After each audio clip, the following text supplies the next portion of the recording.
Damn, fucking, I'm live. Hopefully my phone don't ring. I'm supposed to put it on Don't Disturb.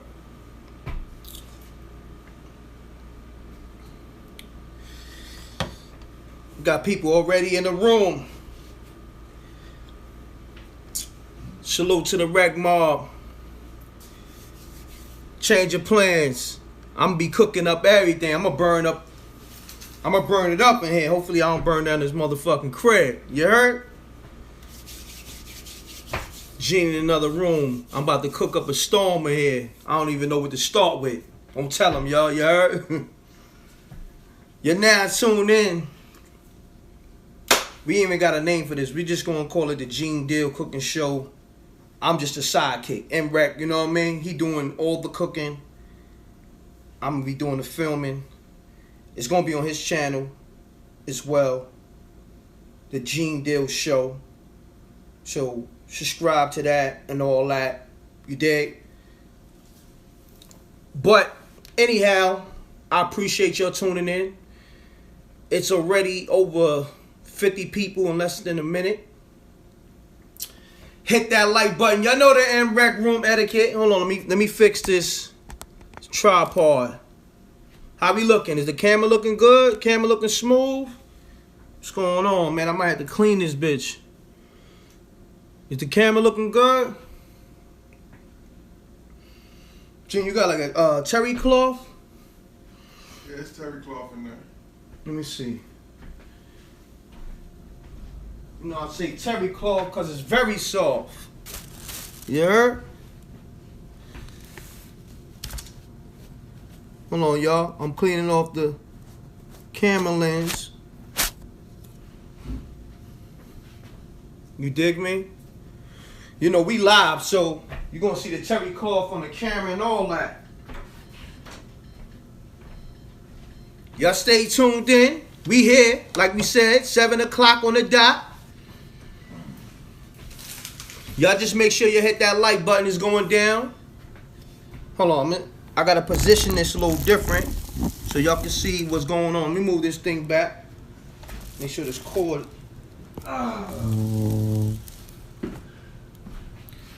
Okay. Gene, you let me know where the camera need to be. Turn on the light right there, bro. Okay, yeah, we need more light. Right there. Okay. Right there. Hey, what's up, y'all? How y'all doing? Damn, I need to turn your motherfucking alerts on, but it's all good. Hope everything is well. Everything is going good. Rec's supposed to do the technical shit because yeah. I don't know a damn thing about it. Yeah, do you know what I'm saying? Rex still trying to do this cooking show and said that we was gonna do this. You know, he's, you know, really dead set about it. Yeah. You know, he know that's one of my pastimes. One of the things I've always loved to do. Always did it for the block. Always did it for my friends and everything like that. Now he doing it for MREC TV as well as, what's the name of your channel? Oh, well, we're going to start the Gene Deal Show. Okay. What I'm going to do, if I decide to do it, and it pops up on YouTube or wherever, we're going to do 2 cooking, we're going to take a week and do 2 cooking shows, and we're going to do 2, probably, it's going to be a life show, you know. I'm going to try to share my experiences in our hip-hop culture, events and situations in Harlem. People has always been trying to make me like, here go this, you know, just bodyguard and everything like that. But in fact, I held a job, the same job down for 27 years, and I also worked another job outside of doing some personal security for a lot of different individuals. You know, from, you know, Nate Dogg, Exhibit, Scott Storch, DJ K Slay. I've done numerous of guys or have been on teams. You know, my man Bill Willard, who had Michael Jackson, I was on the team with him when he had Martin Lawrence.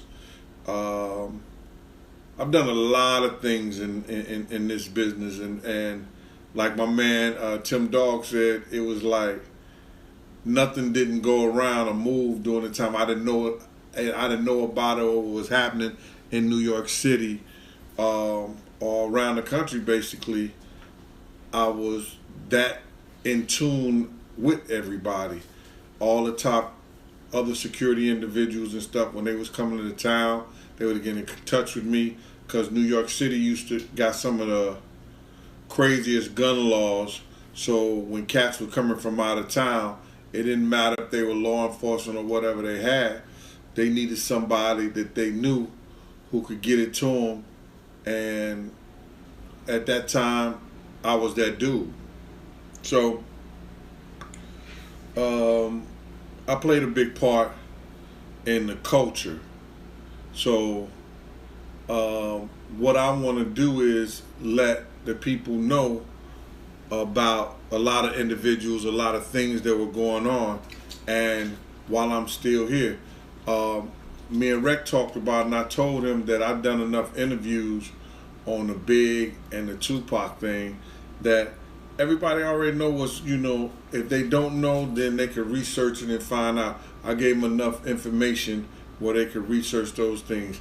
I'm going to talk a little bit about my life and this dude, and why I'm dead set on letting the world know that this motherfucker ain't shit. This Diddy dude wants y'all to believe that, he was honorable then.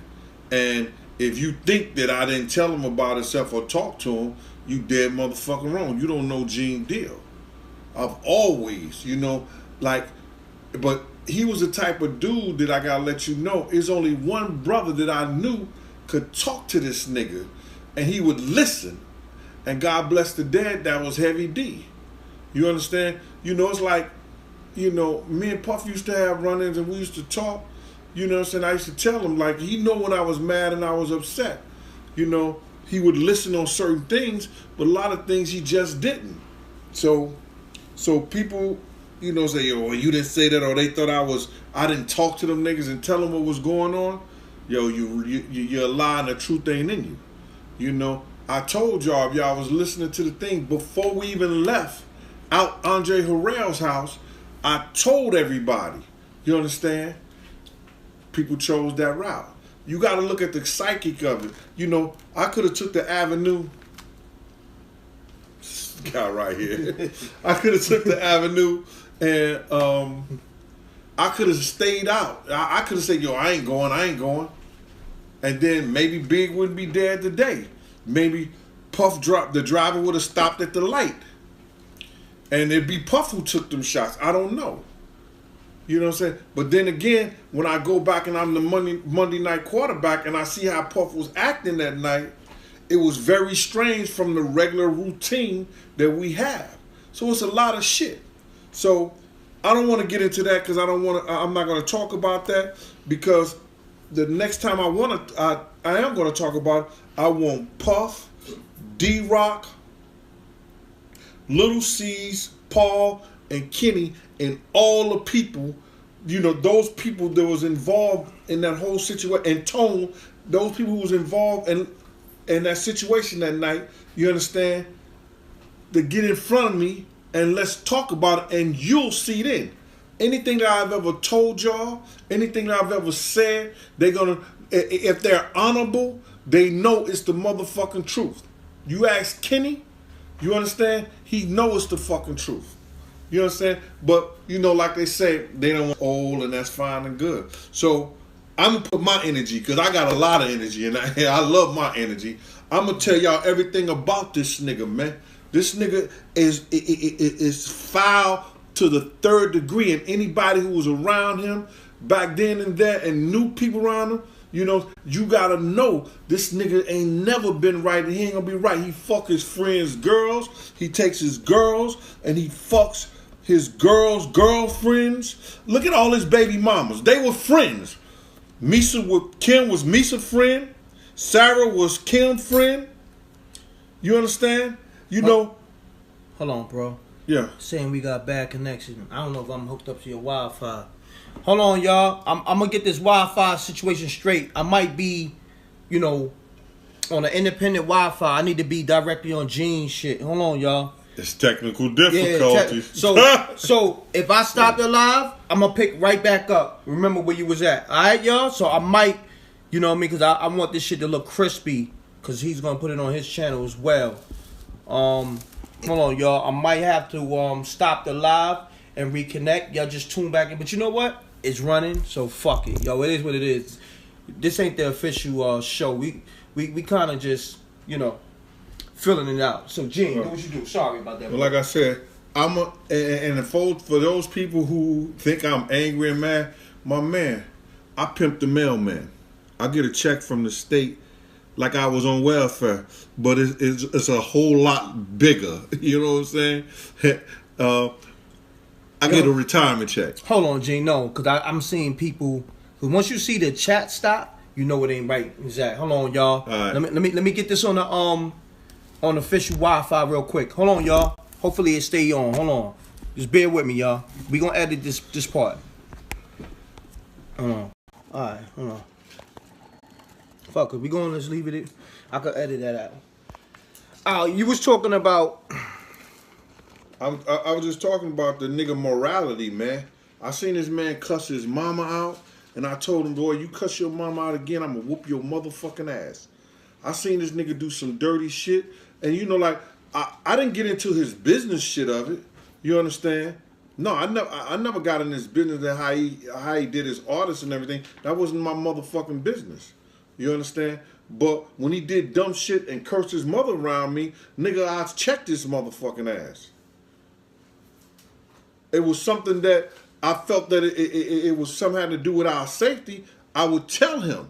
You understand what I'm saying? So, you know, for all these people who get on this thing and saying that, yo, it's anger and it's all, no, it ain't that, bruh.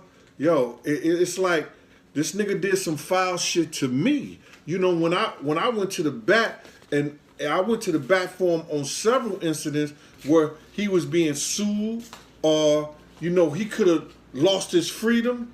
You understand? I shut my mouth and I ain't say a motherfucking thing. You know what I'm saying?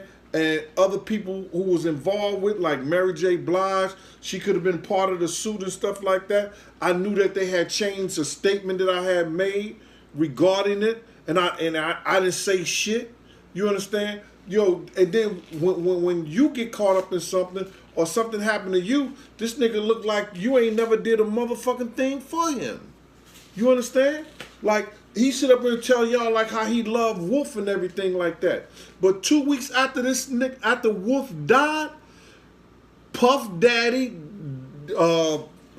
Diddy Combs, whatever his motherfucking name is, you understand? He tells this man mother, I didn't owe your son no $300,000. Your son had delusions of grandeur. All he wanted to do was get high and smoke weed and party. Come on, man. 2 weeks after the motherfucker died. And listen here, bro. I'm going to be totally honest with y'all. You know what I'm saying? Me and Wolf wasn't that close. We worked together. I was the nigga parole officer. I was Little Wolf parole officer. You understand? So this whole thing about, but I felt bad when his mother was in tears, you know, telling me that this clown ass nigga said some shit like that. And then, you know, she thinking that he gonna do the right thing by inviting him to the reunion and shit like that. And the motherfucker never do the right thing. You understand? Wolf gave his mother a list of shit. He owned 15% of any club that him and Alex was involved in. When Alex sold the club, he was supposed to get 15% of the revenue. You know, them niggas never gave him her money. Come on, man. Niggas stat around and everything like that, you know, and it is what it is, man. But I'm not gonna stop. I'm gonna let every dirty secret I know about this nigga out. And I don't give a fuck if you or whoever look like you got your last name, don't like it. You understand? This nigga's been foul of people, bruh. And I'm gonna cook some good food, and I'm gonna enjoy myself behind it too. Okay, real quick, what you preparing right now? Let the people know. I'm finna do it's something real quick, easy that anybody could do. It's called a Cool Whip cheesecake. You understand? Where you take Cool Whip cheesecake, a little ingredients and stuff like that. I'm gonna do a strawberry flavor, but I fucked up. I forgot because you're supposed to use vanilla extract, but I got black vanilla extract. You know, so I'm gonna use that, and it's still gonna taste the same, a little darker. That's it. Okay, hold on. I want to make sure the camera's positioned right. Look at the camera. Let me know what I gotta do, Gene. You know this contraption better than I do. So how do I need to? No, Rick, just leave it right there. Yeah, we good. We good right there. Okay. We good right there. Because what I'm going to do is, like, I'm going to take, I got 2 things of cheesecake. I ain't giving nobody no props on it. I ain't going to let you know what flavor or what kind it is. But it's just regular cheese, cream cheese. You know what I'm saying? I want to give a shout out to my man in St. Louis. He had sent me some ingredients, but I didn't pick them up in the mail in a timely fashion. You know what I'm saying? My man Fleetwood, he got a cooking show out there in St. Louis, and he be doing this thing. He's doing his own ingredients. And I heard, you know, somebody was telling me that it got some nice shit. Is that the homie that reached out through the email? Yeah. Okay. Yes, sir. sir. To him. What's his name? Fleetwood? Yeah, Fleetwood. He out of St. Louis. Okay. You know, maybe he could sponsor the next cooking show. Now he's gonna be doing some big things, man. Okay. You always talking about sponsor, right? It's about business. What's about? I know it's about business. Because listen, it's about anybody business. paying this light bill? I am. Exactly. You know what I'm saying? Anybody paying this food bill? I am. Exactly. You know what I'm saying? I'm good with it though, right? Oh yeah. While we on this live stream, I don't want to cut this man off, but I gotta let y'all know if you want to sponsor the next MREC TV Live or Gene Deal cooking show with MREC, hit me up, mrectvpromo@gmail.com, MRECK TV promo@gmail.com. Continue on, good brother. Yeah, so Tell Record's gonna be alright. Well, listen, I ain't turning down nothing but my motherfucking collar, man. But exactly. I'm not asking for niggas to do anything. This me. This all me. Don't worry about it. I got a lot of shit that I told Rec. I got a lot of like clothes and shit that I never wore, like boxes of things that people were, you know, sending to me and things like that back in the day. Some nice shit. I got the Kingdom, you know, what that whole Kingdom outfit from the sneakers to the jerseys and everything like that. Never been worn in 3 or 4 different colors. Rec told me put it out that, you know, there's a lot of guys who still want that shit. You understand? Hold on, bro. Let them know these are, you know, these ingredients right here. Yeah, this cheese. I told them cream cheese. I'm taking 2 blocks of cream cheese, throwing it in there. I'm actually going to use like 4 all together. It's going to be a lot. It's going to be too much left over. But I'm going to do 4 cream cheese. And I got 2 of the strawberry cream cheese also.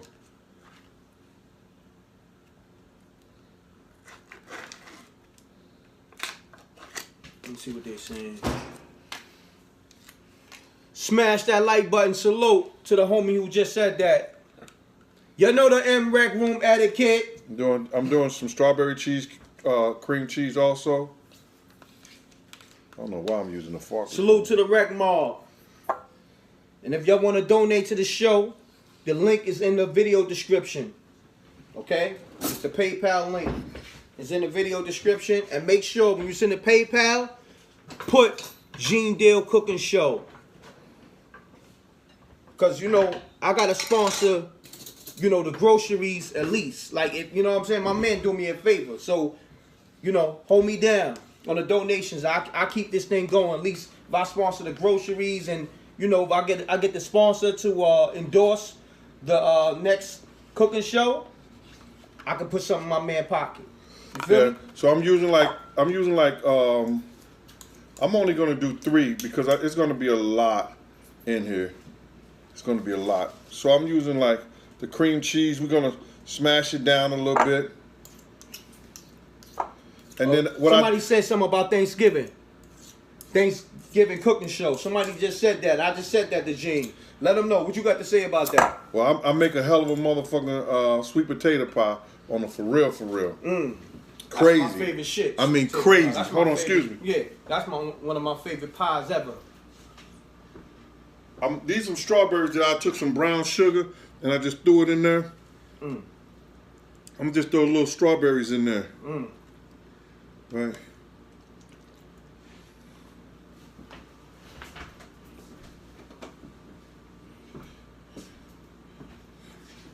We're gonna loosen this up a little bit before we start getting the other ingredients in there.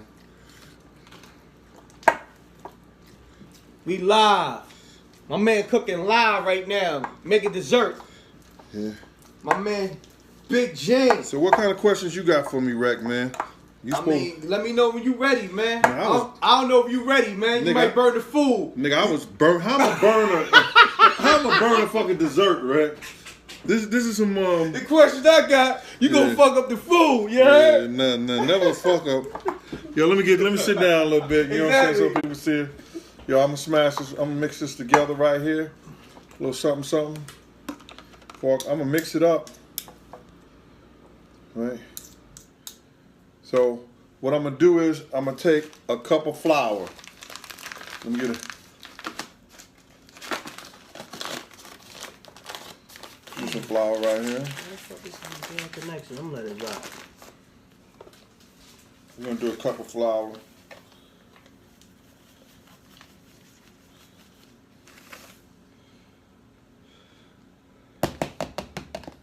That's a cup. And then I'm gonna strain it in here.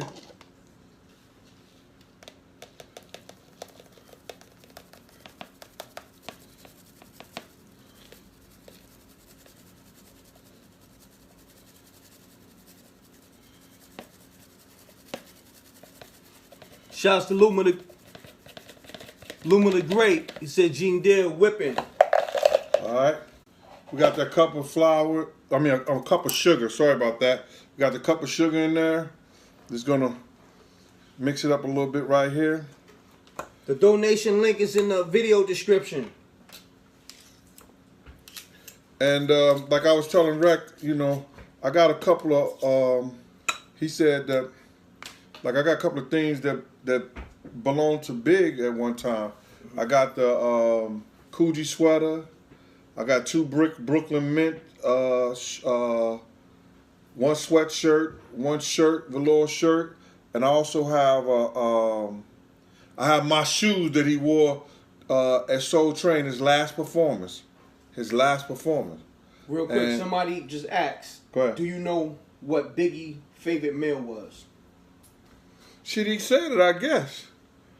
The T-bone The steak. T-bone steak. Welch is great. T-bone steak. Welch is great. Yeah, he said that shit on the thing.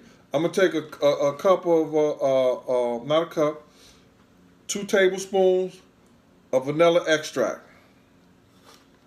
We're gonna throw it in there. Put it in there. Now I'm gonna take. We got over 300 some people in the room. Salute to the Rec Mob. Hit that like button. You know we live. I'm finna start putting the Cool Whip in there.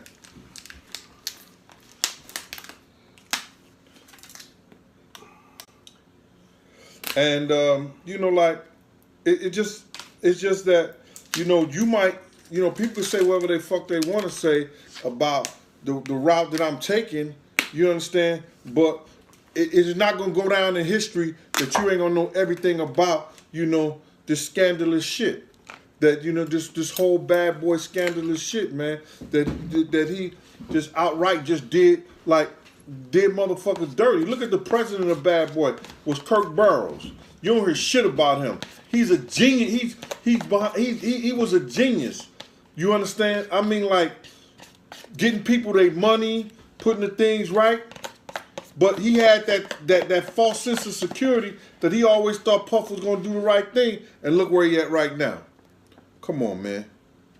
Somebody, Luma the Great said, how many calories does this dessert have? Enough to fill your ass up, bro.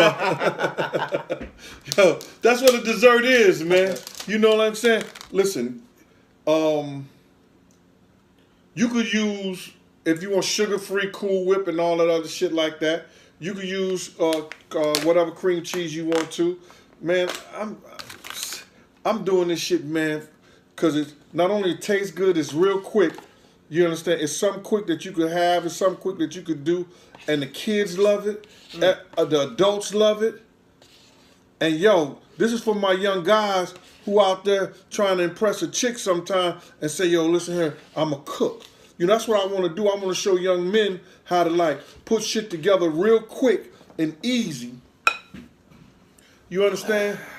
And then, yo, it's all about impressing the women. You ain't got to go out there and they worry about what you got on or worry about what you driving and everything like that. You understand? You doing some other shit. Yo, you got to have it all, bro.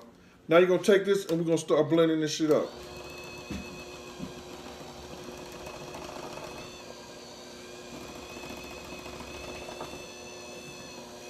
We're going to blend this up, man. But I'm waiting on these questions for Rec. You know, I don't think this nigga got no questions, y'all. Hold on. You know, I think Rec be on some bullshit sometimes. Hold on. You know sure? what I'm saying? All right, we going to get right into the shit. You know what? I'm going to let you do that because, you know, that's making a little noise. I want the people to hear this. Yeah. You know what I'm saying?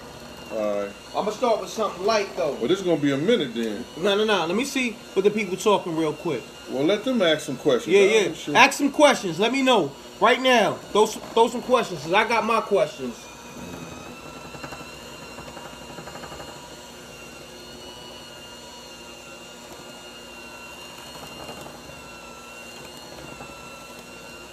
I need some serious questions right now. Gene got the scrap. I mean, you already know. We keep those. Keep those on deck, baby. Oh,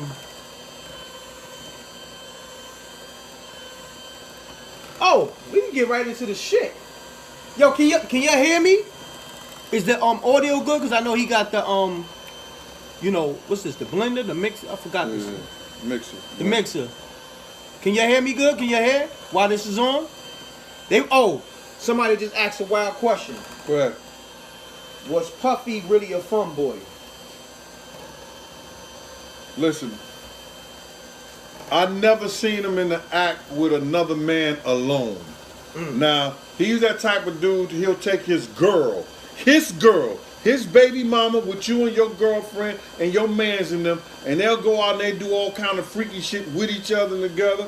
You know what I'm saying? The only fun boy shit that I ever seen him do, we was in one of those exotic shops. Yo, I'm gonna turn this shit out because this shit was funny.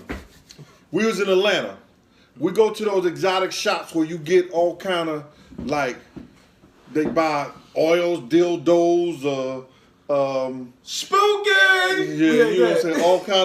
All kind of shit. So they would just give him a brown paper bag, and they wouldn't even. He'd never put his shit out on the counter when we get ready to take it out. He would always just give a man a wad of money. So they just thought it was cool. So they'll give him a brown bag. He'll go through there. So one day I was walking down the aisle with him, and so then he just stopped. And he just started picking this shit up off the aisle. And he was getting, he went up there like several times just getting shit down. And so then I pinned in on what he was, where he was getting it from. And because I was just staying a couple of feet behind him. So when I went by, I looked up. I said, yo. And I seen the shit up there and it said butt plugs. And I said, yo, my man, what'd you get this shit for?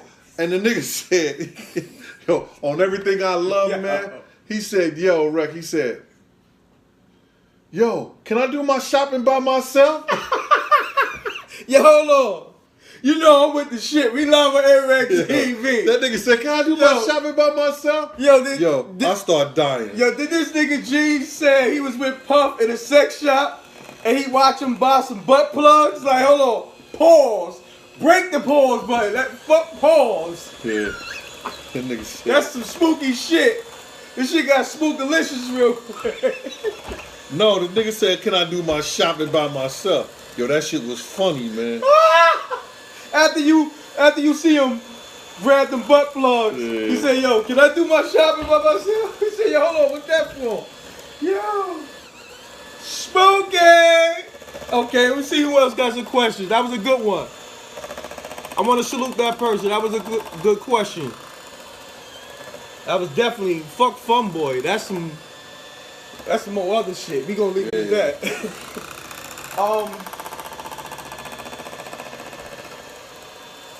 See, somebody said Mace. What about Mace? They just put Mace up there. I guess. Do you got a story about Mace?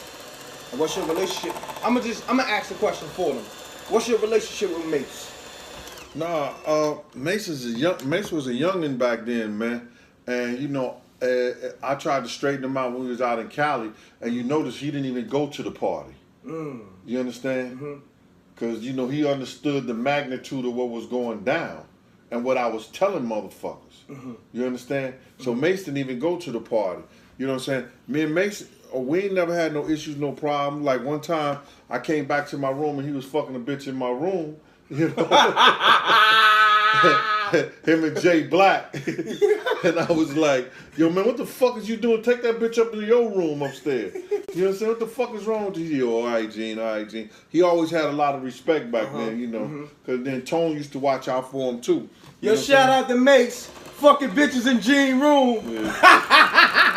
That's my nigga. Yeah. Shouts out to Murder Mace. What up? What else you talking about? Let me see.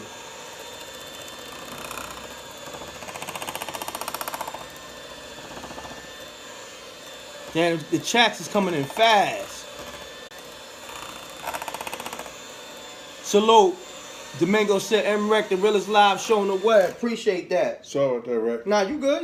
We here. We gonna get messy. We done, though. We gonna get messy. No fuckboy shit, though. You know what I'm saying? Play that we don't do that. Yo, I'm gonna taste this right here.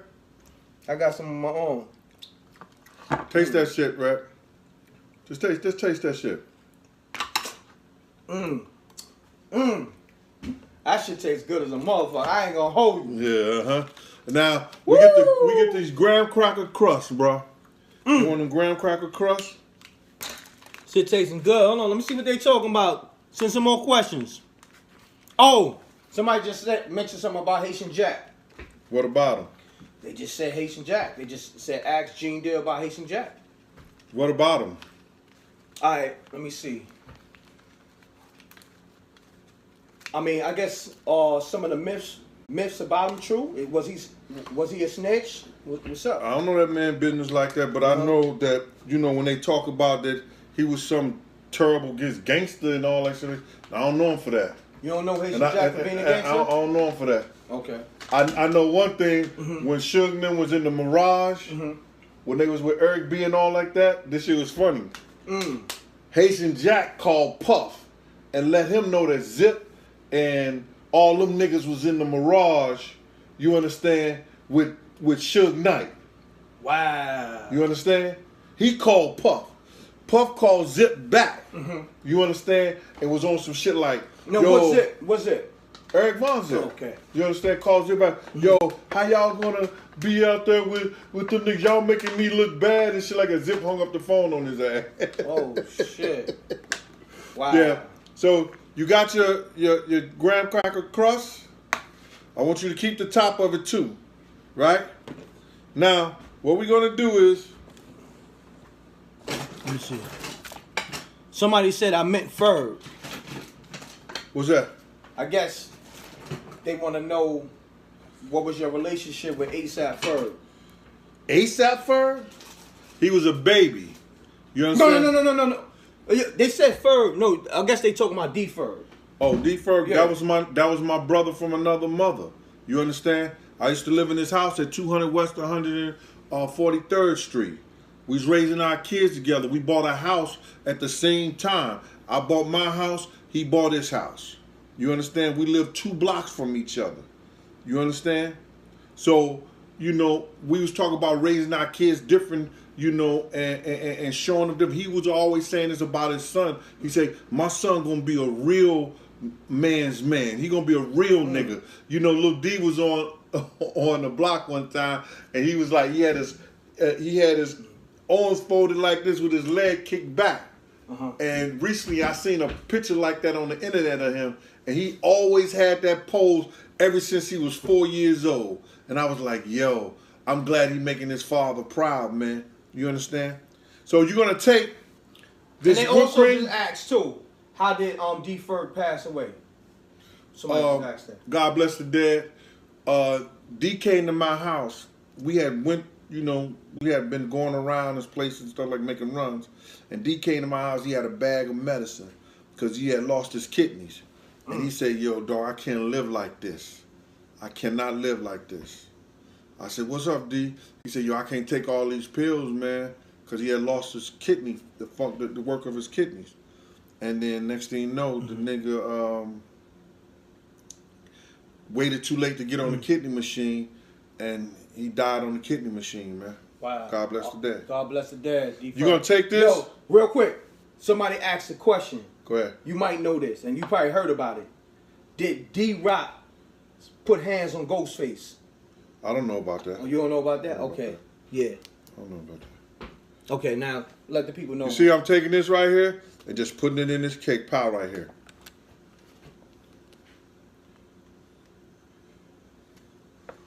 Oh, the music is in the link. The MREC EP and new music is coming. That Respect My Handle is in the link. And that China Black Millie Jack is on iTunes, Google Play, as well as my EP. iTunes, Google Play, and MRECmusic.com. Target. Go get that. The music is there. All right? Appreciate it. Now, so you take that right there, and I already made one pie already. Done. You're going to take this. Now, what you going to do with this pie right here? Put this shit in the freezer, dog. Oh, that's it? Yep.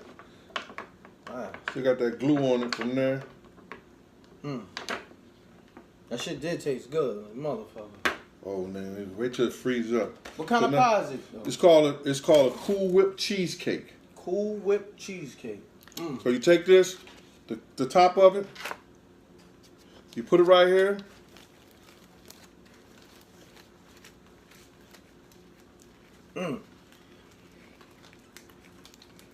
Live on MREC TV, Gene Deal making cheesecakes for you. The Cool Whip cheesecake. The Gene Deal specials. All right. I got them for sale on the low. He don't know that, though. And this nigga probably try to sneak him out of here. That's the pie right here. Cheesecake. You gonna take it, put it in the freezer? Let me know if y'all need some pie. Hit me on the low. We're gonna do the other one. After I finish this, we're gonna do the salmon. You know, I make an incredible salmon. You're gonna take this, and you could do the recipe with this salmon. You could use any kind of fish with this, with the recipe. Real quick, somebody just asked, did Big really have love for Tupac? Listen, man, on the last day, not the last day, on the last week when I talked to Big in the Winnebago, it's some big shit behind that. You know what I'm saying? He was telling me his whole life story, and I didn't know I was talking to a man that really knew he was about to die. Because the shit that he was telling me, you know, it was just crazy. And he did tell me, yo, that was his dude, that was his man. He said, but Pac had a side to him because he couldn't come to Pac and tell Pac, yo, you can't fuck with these niggas. You can't do this with these niggas, man. Because he knew Pac was going to tell them niggas. So, you know, he fell back on them, and he regret that he fell back on them like that. He regretted that he didn't have money. You understand? He told me this shit out of his mouth on Everything I Love. He said, man, I didn't have money to give him. And nobody was teaching this niggas. Big could have did a show to raise money for Pac. But they wasn't teaching this nigga the right thing. The niggas just was in his ear. The people that was close to him. If that's your man, do a show for him and give when Jada Pinkett and Jasmine Gardner was coming around for money, asking people for money, then have something to put on your man books or put that money together for the lawyer so he can get out. They wasn't teaching him that. And he was fucked up. He was so fucked up on that first album because he said, yo, the niggas who was represent me didn't know what the fuck they was doing, so I had to sell my marketing and my publishing to Puff. You understand? So to answer your question, yeah, he had love for him, but how much? I can't measure that. I'm finna put this other one in this right here. Now we gonna get into this shit. You ready, Playboy? I don't want you knocking over the pies. You feel me? Okay. You know I know, because me and you talk all the time. It was a time that you told me you, Diddy, and I guess y'all was coming off tour, and y'all went to Birdman house. Yeah. And Diddy tried to stunt on Birdman, but right. Birdman G-checked him. Can you elaborate on that story? Well, it was during the Super Bowl time. It was the St. Louis Cardinals versus the New England Patriots. I still got the gift shit that they gave us. I showed Rex said that shit gonna be worth a lot of money because they put shit under the seats at the Super Bowl. So we rose up into Birdman house. Puff get out the van. I'm right behind. We get off the tour bus. Puff come on behind and say, "Oh shit," you know what I'm saying? You got this little ass house out here. You know Birdman got more than that motherfucking house. You know, so and then he started joking with him. He said, "Yo," he said, "Oh, you joking?" He said, "You know, I got a lot of houses. You understand?" He said, "Yeah, but you bring me to this little ass house." And so the Birdman said, "Yo, come on, man, you know how I'm doing." He said, "How you doing? How you doing?" He said, "Man, you know how I'm doing." He said, "But don't ask me how I'm doing." He said, "Ask my niggas how they doing." You understand? Wreck. He said, "Ask my niggas how they doing. They got their own houses, they got their own cars, they got their own jewels, and they got their own money. So if you want to know how I'm doing, ask my niggas how they doing." I'm like, oh shit. Now them niggas getting off the tour bus starving like a motherfucker. We go in the house, he got crawfish, shrimp, corn on the cob, all that shit, man. This shit was crazy. It was a nice house though, right? It was a nice house, damn right. I wouldn't let these niggas, listen here, man. Niggas fuck with me, man. Listen, you going to my apartment in the city. You know what I'm saying? You ain't come to my house unless you family. You know what I'm saying? I'm family. You heard? Thank you, my brother. Yeah. All right, this is the second one. It made 2 pies. We used 1 strawberry one strawberry cream cheese. We used 2 packages of cream cheese. We used 2 packages of Cool Whip. We used 2 tablespoons of vanilla extract, 1 cup of sugar. We whipped it together, and we get 2 pies. Let me see what they told me. Big Gene. Oh, somebody said, "Oh, you and Jay Mills close?" Jay Mills? The battle rapper. No, I don't know Jay Mills. The battle rappers I know is Mook and T-Rex. Oh, go into that. I'm glad. T-Rex was like 12 years old when I used to take him around to battle niggas. Let them know. Yeah, T-Rex was 12. T-Rex don't Hold know on, that. let me stop it. He's gonna speak on how he used to take T-Rex around to battle dudes. Go into that story, Gene. Yeah, I used to take T-Rex to the Bronx, to Queens. He battled the whole Black Hands mob niggas. He battled this kid named Millie something from the Bronx up in Lambert Housing. I used to take Rex everywhere. He was 12 years old, dog. You understand? Rex, huh? Yeah. I was the first nigga to take Rex and Murder Mook to Hot 97. Word? When they was younger, yeah. Wow. You understand? See, niggas don't even know. What show was that? Was that Flex? Was that? That was K Slay show. Okay. You understand? But niggas, I'm gonna tell you something about the battle rap shit, bro.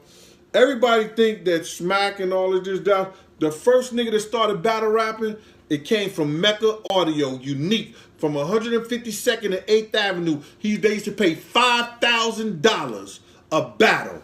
And whoever won the battle would be at Club 2000 that night. Now, this is what somebody said, and I know Poe, your man. Yeah. Somebody just said, "Did you ever run into Alpo the rap?"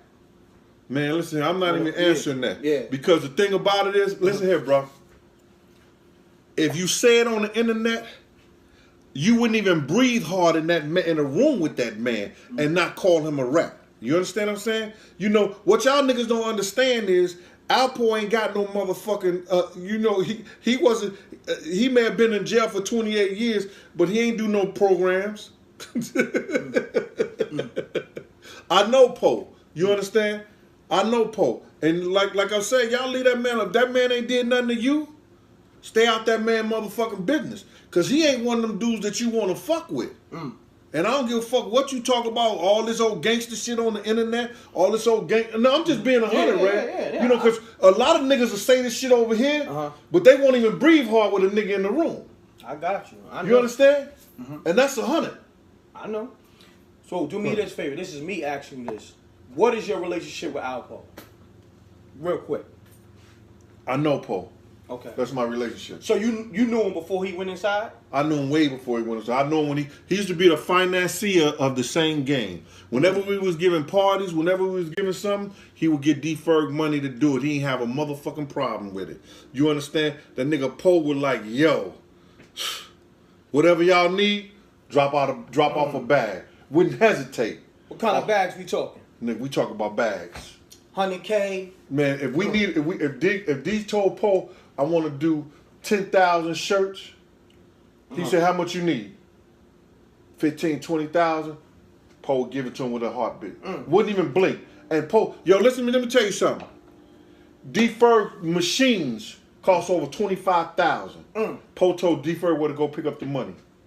And bought the machines for his business. Wow. That's what kind of nigga Po was. Salute to Alpo, and that's some real nigga shit right there. And then what niggas don't understand is that if Po was such a motherfucking rat, they get part of the information. You understand? They didn't know that those niggas in DC was trying to kill him. They ain't know them DC niggas. Po was a millionaire, so he had already had the discovery. All them niggas had snitched on him, his mama, and everybody. You understand? So I believe, and I tell niggas in the tank, if you in that game and you a gangster and that's your lifestyle, you don't supposed to tell nothing, no matter who telling on you, because that's your lifestyle that you chose. You understand? Facts. But if that man chose to do something because he was in that lifestyle, that's on him. He got to live with that. You understand? That's how the shit is. If that's your lifestyle, nigga, you don't supposed to. You a gangster. You a gangster. You understand? Look at Suge Knight. Suge was saying, yo, I never talk to the police. Now he's saying, Dre, try to have him killed. Who he telling? If you live in that gangster lifestyle, you understand? You live that gangster lifestyle. Facts. You understand? No, I understand, bro. It is what it is. That's the second one. We're going to put that in the refrigerator. You put in there about an hour or so, you got a cheesecake. Cool Whip cheesecake. Let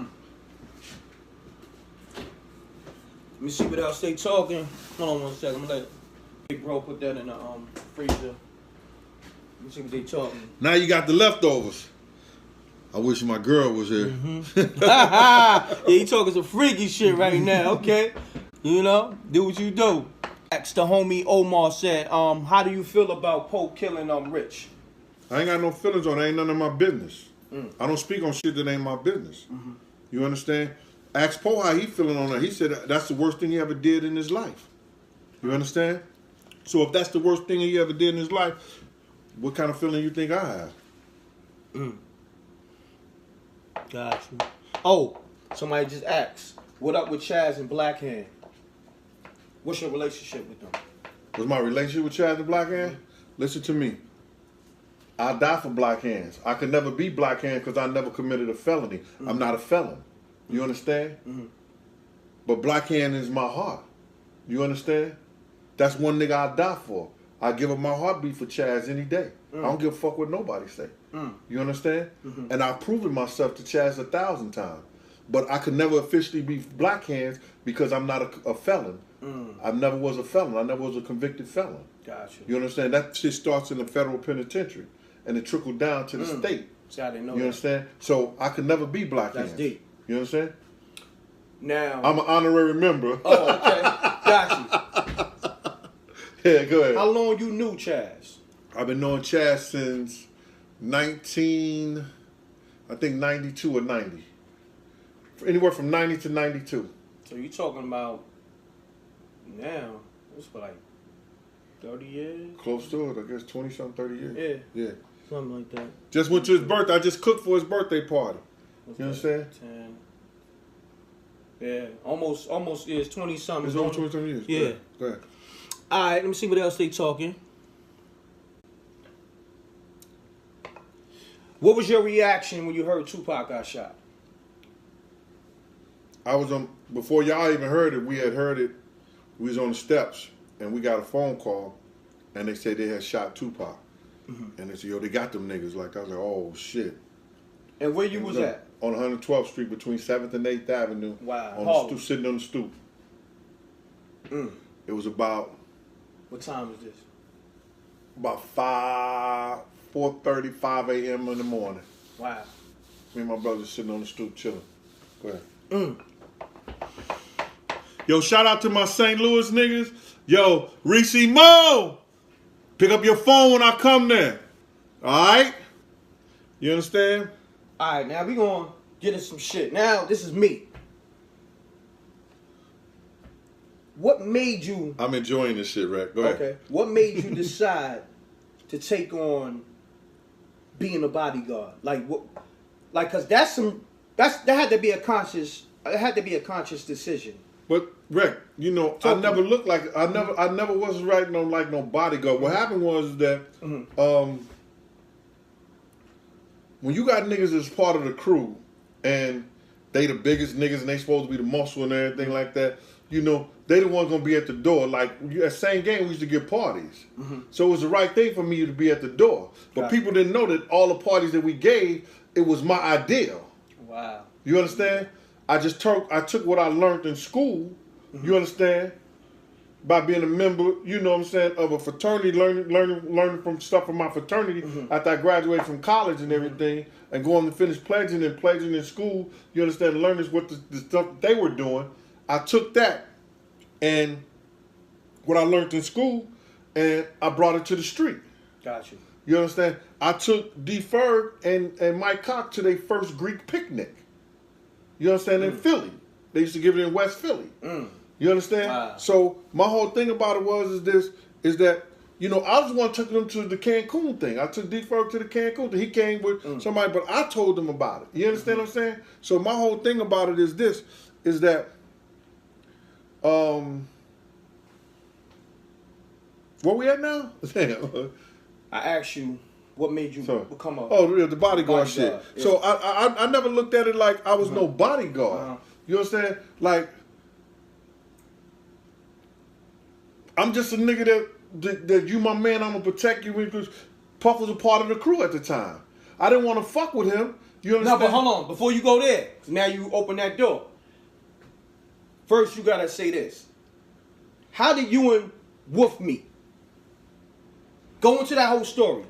Oh, I was just Tim Dog had called me. It used to be problems at niggas at the parties because you got your niggas that's the ballers, you got the niggas who have money who think they don't have to wait on nobody motherfucking line. Got you. Then you got the regular people who paying their money, got their tickets, they right there. They had no formal system in letting people get in. You understand? So I made up a system. You got a ticket, you in this line. You got a girl, you in this line. If it's VIP, it's this other line. But see, I'm meeting everybody. Okay. You understand? You know, so I'm running people in. So I had a mean crew. Because, you know, we used to have the dogs and everything out there. Oh, wow. You understand? What kind of dogs you talking about? Rottweilers and pits. Niggas didn't fuck with that. Chaz helped implement that shit. You understand what I'm saying? Wow. Because niggas don't fuck around when you got them dogs out there. You understand? They get online.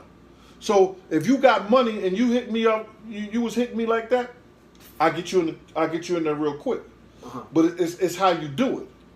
You understand? So now, being a bodyguard and being a security person now is two different things. You got to know I can see a crowd outside the line, and you can have 1,000 niggas in front of the door. You understand? I know how to get that 1,000 niggas in there. I know how to get those 1,000 people in there in less than an hour. Master at that. So Tim Dog and people knew that I could get the people in there, so they used to hire my crew just to do the outside. You understand? Because if your money's stuck on the outside, you ain't making no money inside. Got you. You understand? So I knew how to get the people in there. Everybody gets searched. Everybody, you know, whatever the situation was, boom, we was doing it. So after the City College incident from fucking with Puff, I said I wasn't gonna fuck with him no more. Okay. You understand? And then, you know, he was saying game. And so D Ferg, she had a talk with me. You know what I'm saying? Yo, Gene, Poe said, you know, Puff gonna be a millionaire. You should fuck with that nigga like that. You know what I'm saying? Like, you should do security for him. You should do the security for him. I said, man, I don't want to fuck with that nigga like that. I don't like him like that. You understand? And so then Tim Doghead gave a party at the Lowe's Hotel. This is crazy. Tim gave a party at the Lowe's Hotel, and Wolf and my brother from another mother, Slick, had words. And somebody in Wolf crew, I'm just going to put it like that, took some shots up in the air. Yep. Wow. Okay. Yeah. And then when they took some shots in the air, I'm just going to go real quick on here. I ran and I subdued Wolf. When it, you know, got him down in the whole 9 yards. Long story short, the DA was charging him with shooting and everything like that. I told him I ain't know who did it. I ain't see nobody. I just grabbed the guy who was talking the loudest, and I made a mistake. And that was it. And it went on from there. And so then Wolf, after they had the problem in Atlanta with Suge Knight shit, and they was looking for me to work, me and Wolf met up because he wanted me to be down with Bad Boy. Get back with Puff. Well, I was with Puff before Wolf. You understand? And then, but he wanted me to come back. And then I said, yo, are we good? He said, yeah, we good. He said, yo. And he put it out there. He said, yo, if a nigga run at me and I got a gun in my hand, I want that nigga on my team. You understand? And a lot of people know this to be true. From Tim Dog, from the people that was in Wolf Camp, the people that was in our camp. You know what I'm saying? Now, I'm going to go into a story. I'm glad you elaborated on how you met Wolf and what did Wolf say to Puff? I guess you was there, but what did Wolf say to Puff in terms of what he can do for y'all to put money in your pocket? How did Wolf elaborate to Puff? Puff always had a problem with spending money on his crew. You understand? Wolf was a nigga who had his own money. Because, you know, he come from that Butt Naked crew. Corey and Buck. You understand? So, Wolf always had his own money. You understand? But Wolf told the nigga one day, he said, yo, listen here, man. You got niggas around you starving like that. You know what I'm saying? You only giving niggas a check. And you could give a party for each one of us. Just your main niggas. Me, Paul, and him. Your Wolf, Paul, and me. He said, you would give us a party so we could buy us our own fucking house. We get the money on the door because the Mirage hold like 1,000 motherfuckers. And if Diddy was giving a party, everybody and their mother was coming there. About how many times a month Wolf explained to Puff that he could throw a party for you? He said he could throw a party once a month, once every other month to give us a down payment or the money. Because, yo, dog, you could make $100,000, $200,000 on one of those parties. Wow. On one of those parties. So Wolf is basically saying, yo, if you let us eat on the parties, you co-sign it, we can all have houses. Yeah. And what Puff said? Man, I don't know how to take. I don't know, man. I don't know what you're talking about. Puff never knew how to take care of niggas. You know what I'm saying? One day it was me, D-Rock, and them birthday. I think D-Rock's birthday may be the 16th or the 17th. Mine's the 16th of October. And yeah, I'm trying to fix the Wi-Fi. I'm on Gene Wi-Fi. I think his Wi-Fi is kind of spooky. You dig what I'm saying? It's my man. I'm gonna have to get him on that Verizon. You know what I'm saying? You know me. I go in. If you got nasty boots and nasty Wi-Fi, right now Gene Wi-Fi is kind of nasty. So, you know, You know what I mean? I'm about to get nasty and put this motherfucker out. He started talking about my shit around here. You know what I'm saying? Gene, nigga come here like he in a candy store. Gene got that dial-up Wi-Fi. You know what I mean? That nigga come here like he was in a candy store. Yo, man, I'm hungry. You got chips? You got juice? You got candy? You know I like candy. You know what I'm saying? You know I like candy. Yo, the nigga Gene got everything in this motherfucker. I'm gonna be honest with you. You heard me? But yeah, that's my man. You know, don't worry about the Wi-Fi. Just deal with it. You know what I mean? You know, you get it? You get the pun intended? Deal with it. You feel me? Right here with that bullshit. Yeah, they said people in the room said they appreciate you dropping them gems. Salute, y'all. Any more questions? Before I get to the salmon? Somebody asked a wild question. I mean, I don't even want to ask it. It's so wild. Fair. Somebody just asked, how many bodies do you have?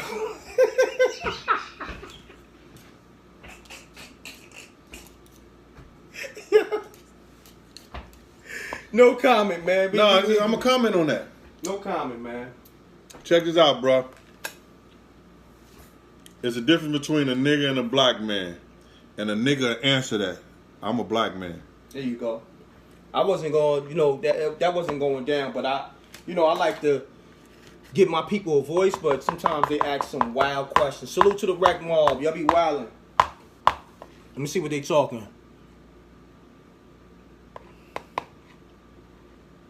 Oh, they want to know about your hand skills. Somebody just say, yo, Rec, what about them hands? Bro, if you knew anything about the 80s and the 90s, you either had to have nice hand skills or you was up on your gun game. You understand? I was just showing some stuff about the gun today. Yes, sir. You understand? Some exclusive shit. I didn't know. And trust and believe. Ask any of my Wellston niggas, and I know you can't, and I'm going to answer this question right here. I was nice. I was taught by Benny Smith. You understand? I also took karate under Cedric Malone. You understand? And I've always been nice with the hands. You understand? And I got to stop saying you understand. I told Rick that. I'm nice with my hands, but I'm older right now, man. I'm not fighting no niggas no more. I'm not doing that.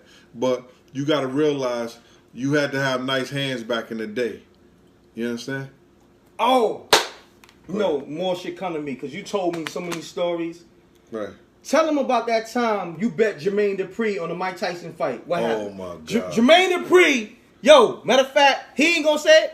Yo, get my man Gene Deal that, what, $1,500? $1,500. Jermaine Dupri owes Gene Deal $1,500. Gene, elaborate on that, please. I was bodyguarding Salt and Pepper at the Mike Tyson fight. And Salt and Pepper, they had like 5 or 6 tickets, but they only had 2 tickets on the front row. That's the front row at the ringside. Steve Harvey was sitting right behind us and everything like that. Gotcha. And Salt and Pepper, they was like, yo, we all going to sit together. They only gave Salt and Pepper 2 seats, and then they gave up 3 or 4 for the second row behind them. So they said, Gene, you could sit on the front row, and Salt, Pepper, and Spinderella sat behind me. Gotcha. So we at the fight. So in Vegas, they got cats that are betting right there on the floor. You understand? So this one cat said, I bet you Mike Tyson knock him out in the first round. $500. I said, I'll take that bet. And this other cat on this side said, I bet you he knock him on. I said, I'll take that bet. I only had $1,000 in my pocket. You understand? This other cat said, Jermaine Dupri said, I bet you he knock him out in the first round. Now, if Mike Tyson knocked somebody out in the first round, knocked Holyfield out in the first round, one of these niggas ain't getting paid. So basically, you was ass betting. No, I wasn't ass betting. You know, I was going to pay Jermaine Dupri. The other nigga I didn't know I wasn't going to pay him. You was going to ask because my man Bob was his bodyguard at the time. And he from St. Louis. You understand? I'm not gonna disrespect St. Louis. Gotcha. You understand? That's family. Mm-hmm. This other nigga I don't know. Okay. I tell a nigga meet me at Salt. I give him a ticket to Salt and Pepper party and say meet me at the party and get a nigga 500 at the party. There you go. You understand? Gotcha. Cause Pep was about to butt 10,000 on Holyfield. Who? I mean, Pepper. Pepper, yeah. Wow. She said, "Yo, Gene, I want to bet this 10,000 on him." I was like, "Yo, check my G and put it on there, cause Holyfield gonna whoop his ass." And they said, and Spinderella said, "How you gonna bet against Mike Tyson? That's our homeboy." She said, "I just got a feeling that he gonna get." Pep said, "I got a feeling he gonna get knocked out today." Wow. And this is Pepper saying that. Pep said that shit on Everything I Love. Wow. You know what I'm saying? So I'm trying to get her to, you know, bet her 10,000 with my 1,000. Niggas 25-1. Woo. I got 25 G's, nigga. Yo, so we down there. So now I win. I got 1,500. So the other dude said, bet that 500 back. I said, bet that 500. Jermaine Dupri paid me my money. I said, bet that. He said, Jermaine Dupri said, bet back. He said, bet it back. Okay. Bet it back. I bet it back. He gave me a G. So now I got a G from the nigga. So I got a G here, G here. So I got 3,000 plus mine. Rounds. We betting on rounds. Okay. So then the nigga said, Jermaine Dupri said some shit. Yo, I bet that Mike beat him. I said, bet that. He said, what you betting? I said, 1,500. Got 3,000. I ain't lose nothing. He said, bet. Now, if you don't believe me, if you look at that fight, and I showed it to Rick. Facts. I got a blue jean. I got a jean outfit on. It's got blue right here, green sleeves, and green pants on it. Lime green, not lime green. It's army green. Army green sleeves. Gotcha. Blue right there. When that motherfucker Holyfield, they had me one. I jump out the crowd. They got me doing like everybody's looking stunned, and I'm doing like this. Yeah, yeah, yeah. And this motherfucker Jermaine Dupri getting up, running out the motherfucking door with his bodyguard. I said, motherfucker, I thought money ain't a thing, huh? Wow. So you mean never paid it? So I stepped to Bob. Okay. I like, yo, Bob, nigga, your man owed me 1,500, dog. Now who's Bob now? Bob was his bodyguard. Okay, got you. You understand? He said, yo, Gene, I'm gonna get your money, man. I'm with you. Never heard from the nigga, never seen the nigga. After that. Damn, so he still owe you 1,500 to this day? I hope he invests that motherfucker. You got stock in So Death. Yeah, man. Let's see what they talking, man. Oh, you know we gotta talk about it because me and you talked about it on the phone. How you feel about the females right now? You know, Remy, Cardi B, Nicki, you know, them battling, and what's your assessment on that whole shit? Man, I ain't talking on no chick shit. You know, no disrespect to them, but that's chick shit. You know what I'm saying? I'm not talking on that. But as far as Cardi is concerned, you know, I know Remy from Papoose. You understand? You know, and Pap is my family. You understand? Got respect for him. You know what I'm saying? But Cardi, me and I used to work together at Sue's. You know what I'm saying? So what is Sue's? Sue's Rendezvous was a strip club. Sue's Rendezvous was a strip club up in Mount Vernon. And, you know, we used to work together. You know, I used to ban her when she put a ban around her arm because she was under 21. And she always followed the rules. You understand? She was a chick in there, even though she wasn't one of the top girls at the time. She followed the rules. She got her money. And if you put on some niggas to get money, at the end of the night, she would hit you off. You understand? So, other than that, she was always, you know, a cool and good girl. A lot of respect for her. We had a lot of respect. She wasn't like, I seen that shit that girl was saying, bitch lying out the side of her neck, man. You know what I'm saying? On that little girl. That girl was not like that. You understand what I'm saying? Gotcha. And we knew who was like that. We knew who was doing, because niggas be videotaping those girls, bringing it back, showing us, laughing. Wow. You understand? So we knew who was doing the shit. And we knew who was out there selling pussy. We knew who was out there going on trips with niggas the whole 9 yards. Because niggas come back with the videotapes. So Cardi B wasn't doing VIPs, basically. That's what that's called. Like VIPs in the club. You know. No, she would. I don't know her for doing none of that shit. Okay. You know what I'm saying? But go ahead. That's what VIP is. You know, for those that don't know, they'll pay either the club or the chick like a few $100s to smash the chick in the club. They got like a private room. So basically, chicks was getting smashed at certain times, so like, but she wasn't one of the women who was going through that. Gotcha. I'm doing that, not at all. Shouts to Cardi B. Go ahead. What else we got? It was something else we wanted to talk about. Oh, I mean, I know you don't want to bring it up. I'm bringing it up. He gonna probably be mad at me. Fuck it. It was a time where Jay-Z came to a club where you was at. I know. You can go in and out with it real quick. How did that pan out? You was at a club and Jay-Z was trying to get in. Can you explain? Can you elaborate on that? No, I'm not. It wasn't about shit. It wasn't even nothing. I checked him, and he, and that was it.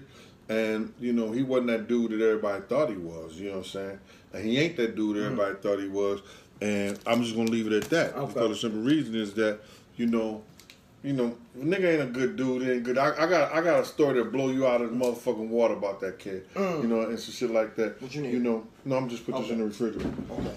But excuse me, y'all. Put this up. Got you. Go ahead. Let's see what they talking about.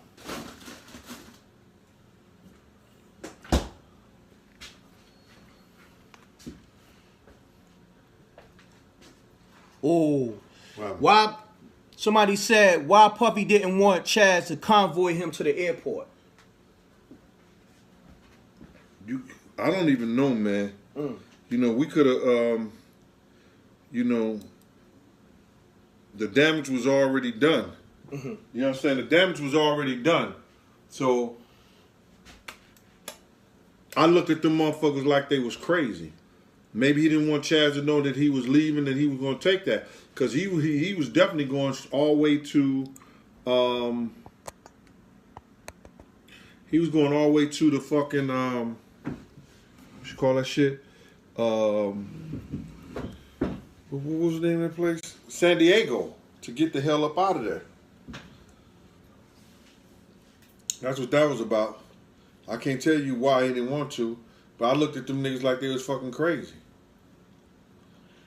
You know what? I know the story. You spoke on it before, but a lot of people don't know it because it kind of went over their head.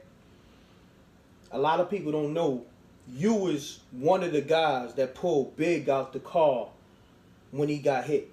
Can you just elaborate on that real quick? Because there's a lot of people that they don't know. But I already told that story, Rick, man.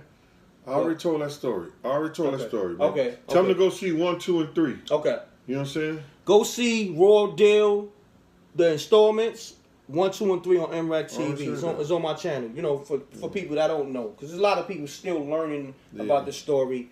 You know what I mean? Yeah. But like when I get my channel, man, I'm gonna talk about that beef that 50 and Ja. I was right in the middle of that shit. Recno. When we first came out with this program, 50 dropped our shit for 15 seconds on this channel. You understand? I thought it was love. On his Facebook, he put it on his Facebook, put it on his Instagram, but he took it off his Instagram in like an hour or so. But salute to 50 for that. Fuck it. It is what it is. We take the promo because he still got a lot of followers. So, you know what I mean? 50 came to my house to get a vest before them niggas tried to, kill him. I know the ins and the out of that. I was supposed to be bodyguarding him in Cancun before he got killed. Before he got shot. I made a phone call to his girl, when it happened. And I want to talk about his management. And it wasn't Black Hand who this nigga sit up here in the pool when 50 got shot, worrying about his own life, motherfucker.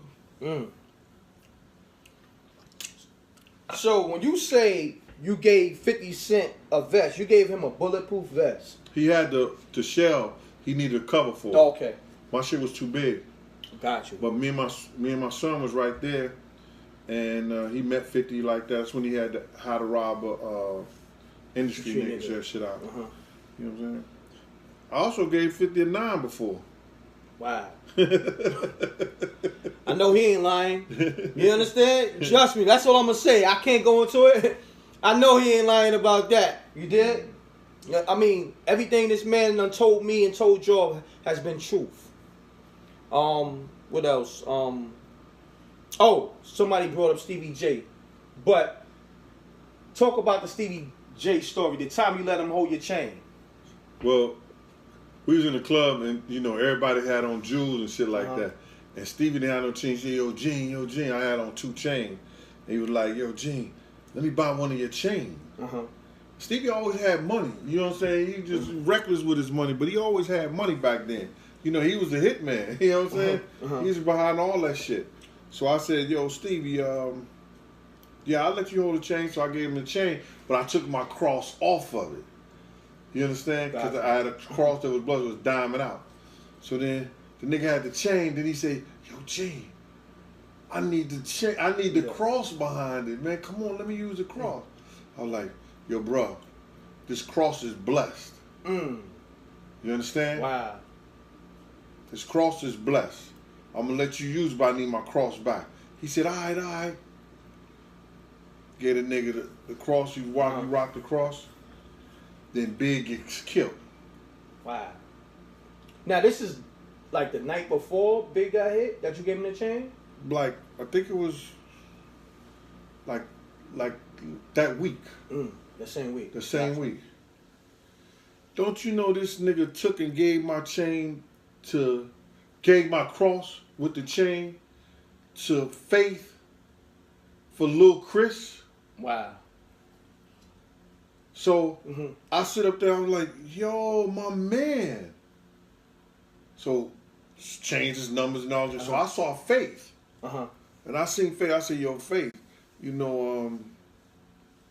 Stevie J gave you a chain for Lil Chris.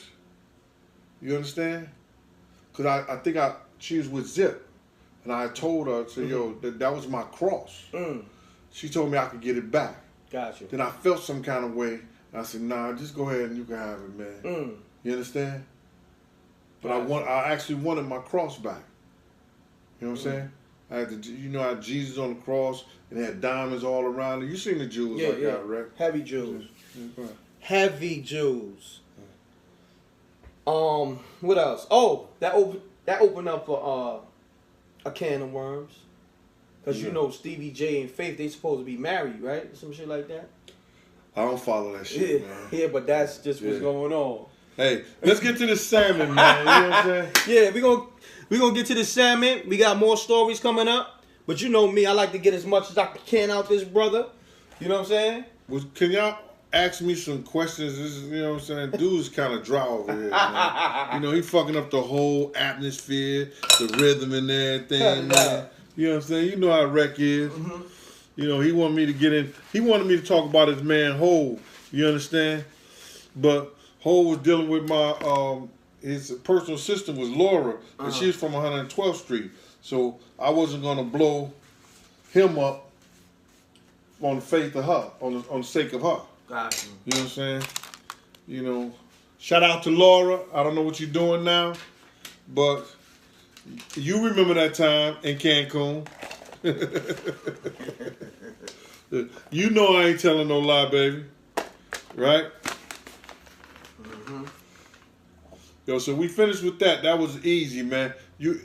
That pie, those 2 pies, yo, the way I showed you to do it, I'm telling you, it's when people taste them, they're gonna be like, oh my God, that shit is crazy. That shit is real nice. Somebody brought up a good question, or just just a name. How you feel about the Africa Bambaataa allegations? You think those, them allegations is true about Africa Bambaataa? Oh man, did you hear about it? Because I heard for years, like he was, raping little boys or sucking them off, some crazy shit. You know what I mean? Some fun boy spooky shit. Man, I don't get into that shit right there, man. Like I tell niggas all the time, yo, this, by you saying that. Somebody brought it up. This motherfucker came on my Instagram. Not on Instagram. It was on MREC. On the comments. On the comments. On MREC comments. Now, Give me 1 second, because I really want to get into this shit right here. Somebody said some fun boy ass shit to Gene. He gonna elaborate on that real quick. Let him. We're about to well, he's about to cook the salmon, but he's gonna tell, he gonna elaborate on the story real quick with somebody who said something in the comments. Some real fun boy crazy shit. One of them fun boys who be coming in here on some bullshit, he about to expose him. Now, I don't know about exposing, but whoa, you going? You go. Yeah. Yo, check this shit out. Y'all take it how you're going to take it. Now, we on this shit, and this dude come on the MREC TV thing, and he said in the comments, and he said, bisexual and doing a homosexual act is not the same thing. Because if you do a homosexual act to get your business up or to stay relevant in your business so you can go to the next level, that don't mean that you're bisexual or you're a homosexual. False. Okay. I said to the motherfucker, and I talked to Rec, I said, if 2 men lay down in a sexual act, how many homos get up? Y'all already know what that is. That's easy math. Huh? Simple math. If 2 men lay down in a sexual act, how many fun boys get up? how many fun boys, homos, whatever you call them, get up? 2. Double deuces and bubble gooses on that. How about that? You know what I mean? Oh, you got any Nas stories? Any Nas stories? Yeah, I got a Nas story. Okay. Yo, it ain't happened to this motherfucker in the 1980s and shit that didn't come through Big G. And I don't give a fuck what nobody say. Yo, niggas didn't operate and do shit unless they called me and say, yo, I want you at the front door. I want you to be around. Nas know about he know about on 12th Avenue when his man came up in our party and I told them niggas to search his man and search him. You understand? And they say, nah, he good, he good. That's how Eddie F. brother got shot in the stomach. Wow. You understand? Nas man got up in there with the joint. You understand? Shot the niggas, ran out the back door. The pit started running after him. He jumped over the fence and dropped his beeper. Wow. Guess what happened? What happened? Police got his beeper, called him back the next day. He came to pick him up. They locked his ass up. Nas man? Wow. That was crazy right there. Crazy Nas story. Yeah. Crazy. Go ahead. Next. Let's see what they talking. Keefe, somebody said Keefe D.I. He said government employee, some stuff like that. It went up too fast. Yeah, it's going too fast. Right? Hold on, y'all. I'm trying. Who's your top 5 MCs? Somebody just asked that. Top 5 MCs? Yeah. Well, in my era, listen here. Fuck, like, I don't give a fuck what nobody say. And niggas could hate me.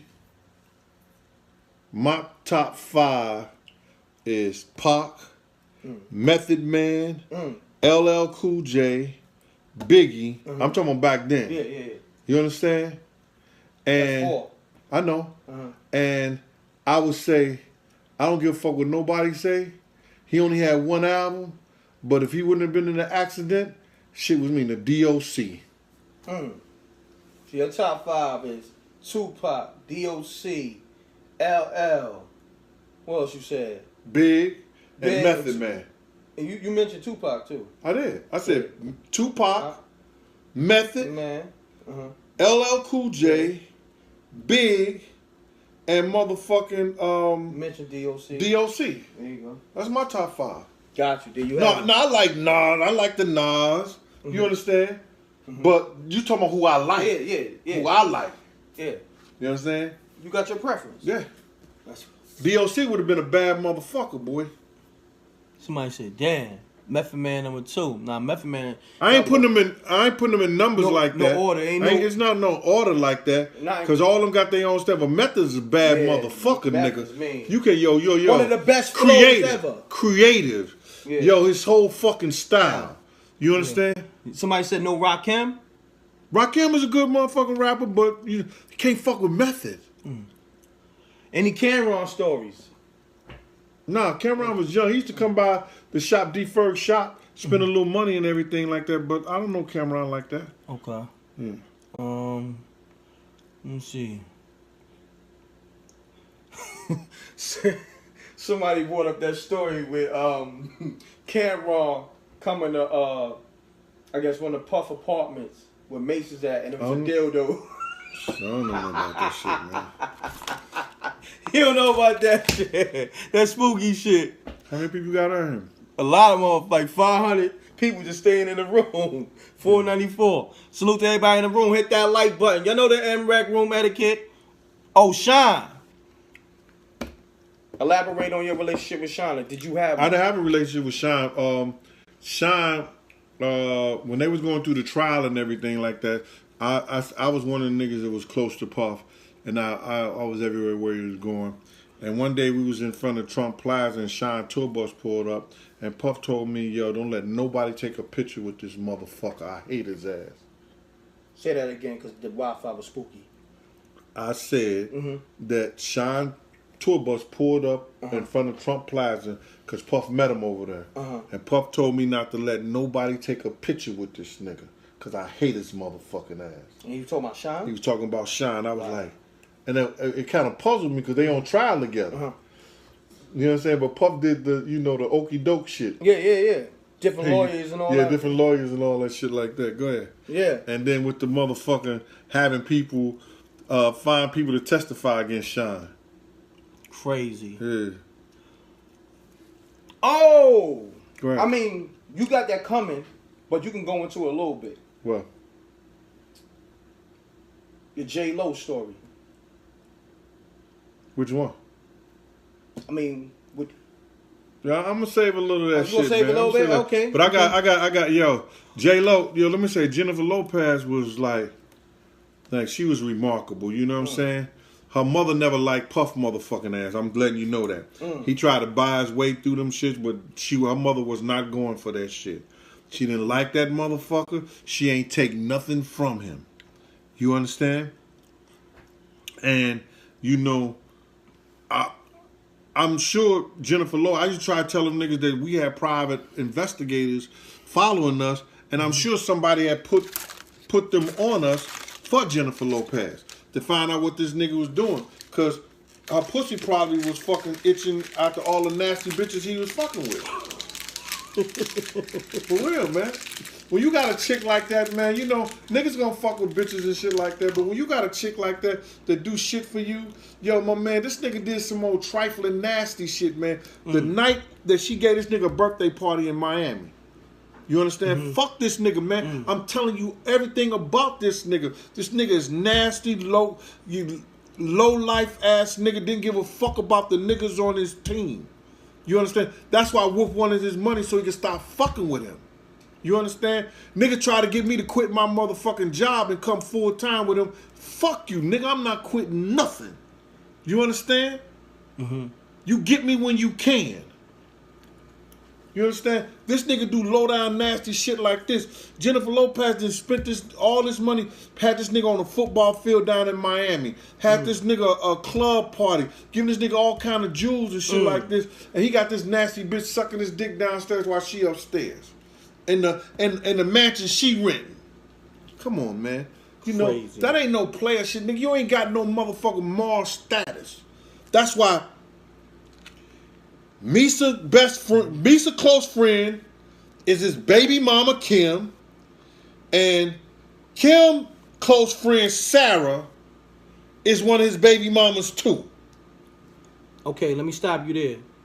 Hold up, no, don't stop me. Yeah, okay. The only reason he fucked with Sarah, and I used to love Sarah. Sarah, educated, good girl. She was a good girl. She used to fuck with Pop. The only reason he fucked with Sarah because she was fucking with Gary Payton, and he made a bet that he was gonna take her from Gary Payton. Woo! Crazy. Nigga, I'm gonna tell all this. This nigga ain't shit, man. Fuck this nigga, man. Exclusive on MREC TV and the Gene Deal Show. This gonna be on his channel as well. Y'all subscribe to that. Fuck this wow. nigga, man. They saying wow. You understand? Fuck this nigga, man. For real, man. This nigga ain't got no moral fire. Anytime nigga cuss his own mama out in front of niggas, this nigga ain't got no moral status. Now he gonna get on BET talking about mom and his mom. Fuck BET for not even doing their motherfucking research and their history.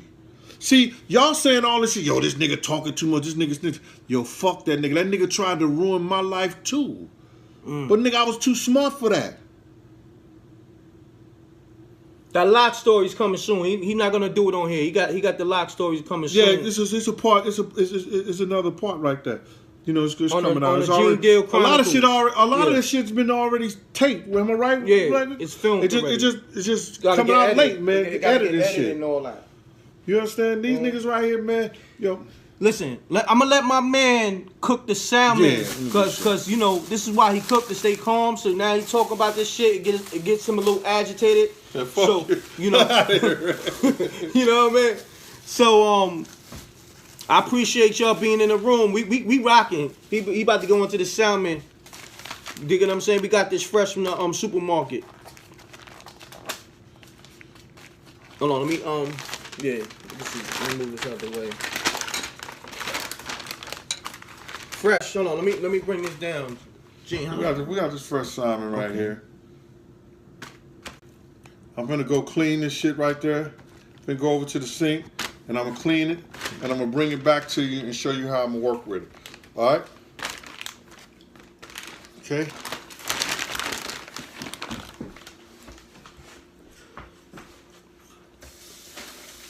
Talk to him, Rec. Yeah, I'm here. I'm letting you. This the Gene Deal cooking show with M Rec. Shit, man. Listen, I'm just happy to be here, man. Give me some questions, y'all. Right now, he washing the fish off and all that. He cleaning the fish. The lock story coming. That's already done. He's not gonna speak on it on this live. We got the Gene Deal Chronicles coming with the lock story. That's part 3 to the Gene Deal Chronicles. That's coming. E-money bags. You got any E-money bag stories? Yeah, I don't know E-money bags. Oh, he don't know. Yeah, he don't know E-money bags like that.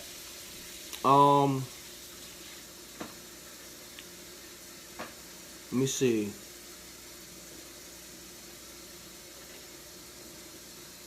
They throwing out names. CL Smooth story. They throwing out some names. Mobb Deep stories. Mobb Deep. Nah, I ain't fucking Mobb Deep like that. He said he ain't rock with Mobb Deep like that. Craig Mack stories? Any more Craig Mack stories? Craig was a good kid, man. Craig was a good kid. Craig Mack was a good dude. Yeah. Let me see. He was gonna be the first artist on Death Row. Eve. Craig Mack, Gene Deal. He just said Craig Mack was going to be the first artist on Death Row East. And what's so crazy, was that right and exact? Was Death Row East Tupac label? Nah. No, they put that shit all in the paper like it was going to be Tupac, but it wasn't going to be Tupac. That was going to be Eric B and Big D label. Got you. Tupac was going to do his Machiavelli shit, I think.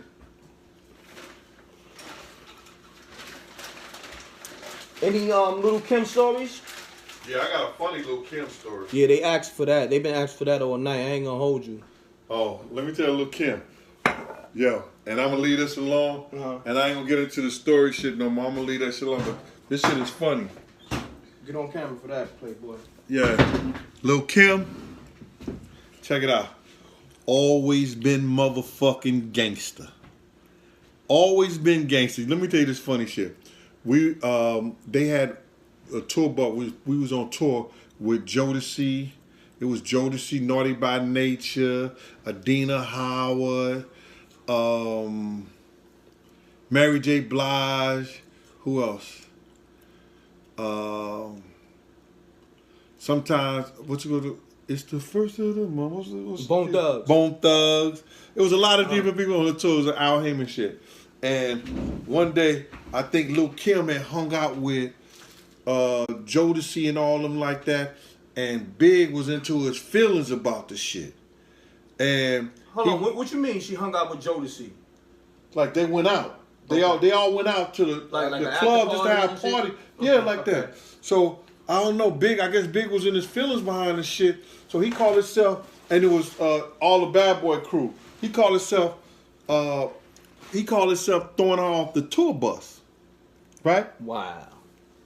So Puff gonna tell me, yo, Gene, go up in the tour bus and make sure that Lil' Kim is alright, man. And they not gonna do nothing to her. I said, what they gonna fucking do to Lil' Kim? What the fuck is you talking about? He said, yo, Gene, just to make sure she alright.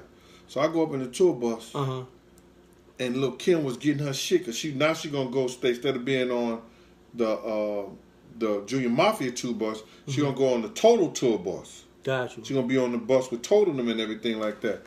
And she told the motherfucker, she told Lil' C's, she said, Lil' C's, if you open your motherfucking mouth one more time, I'ma beat your fucking ass. Wow. I was like, whoa. So and Kim G-checked C's. G-checked his ass. Wow. He ain't laugh. He ain't say nothing else out of his motherfucking mouth. I was like, yo, that shit was funny in a motherfucker. All right, I'm going to pat this Salmon dry right here. I've already cleaned it and everything. Take some paper towel and pat it dry. You know what I'm saying? I don't want that water on that shit like that.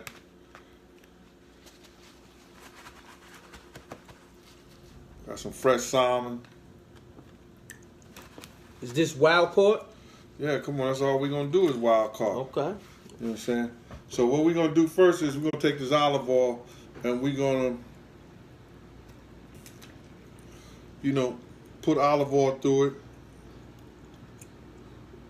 Somebody just asked, did Faith really smash Tupac? I don't know about that. Right, so I take the salmon and I put the olive oil all around it. Russell Simmons stories. I got a mean Russell Simmons story, but I'm saving that for something else. But touch stories.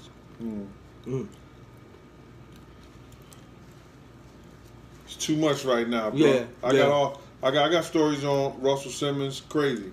Okay. Decepticons. All right. Now, I'm gonna take some paprika, and I'm gonna season a little paprika on it.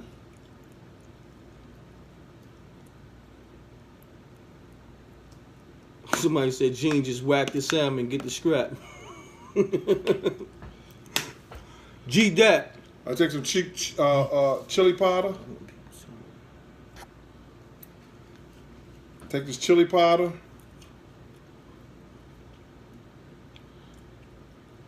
Mike Tyson. Oh, I got a couple of Mike Tyson stories. Okay. Mike Tyson used to hang out with Zip crazy hard. The week before he was fighting Lennox Lewis, we was sitting in Zip house. And Mike said, yo, I just came from Mexico and somebody just spent $300,000 on me and didn't even know me. He said a dude didn't even know him, spent $300,000 on him. Spent how though? Like I don't know, nigga. I wasn't there. Yeah, this is what he's saying. Gotcha. He probably bought him a lot of shit or whatever. Tyson shipped it over. He said, he said, I don't want to fight no more. This is a week before he's going to fight Lennox Lewis. And I was like, yo, champ, what are you talking about? You about to fight this nigga next week. He's like, I don't want to fight no more. With some garlic powder on this. Because somebody spent $300,000 on him? He ain't want to fight? I guess he was just saying, like, he didn't have the love for it no more. For him to say that. Oh, wow. So mentally, he wasn't even in it. Yeah, not That's at all. why he probably, took that L like that. I got some black pepper.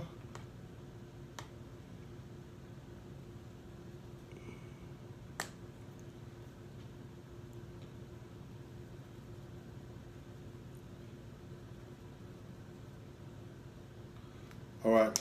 So, I got the salmon right here. I use black pepper, garlic powder, chili powder, paprika, and now I'm finna dress it up. In 1 second. Somebody wants you to elaborate on that City College story. Well, how they want me to elaborate on it? Yeah, I guess they want you to tell it.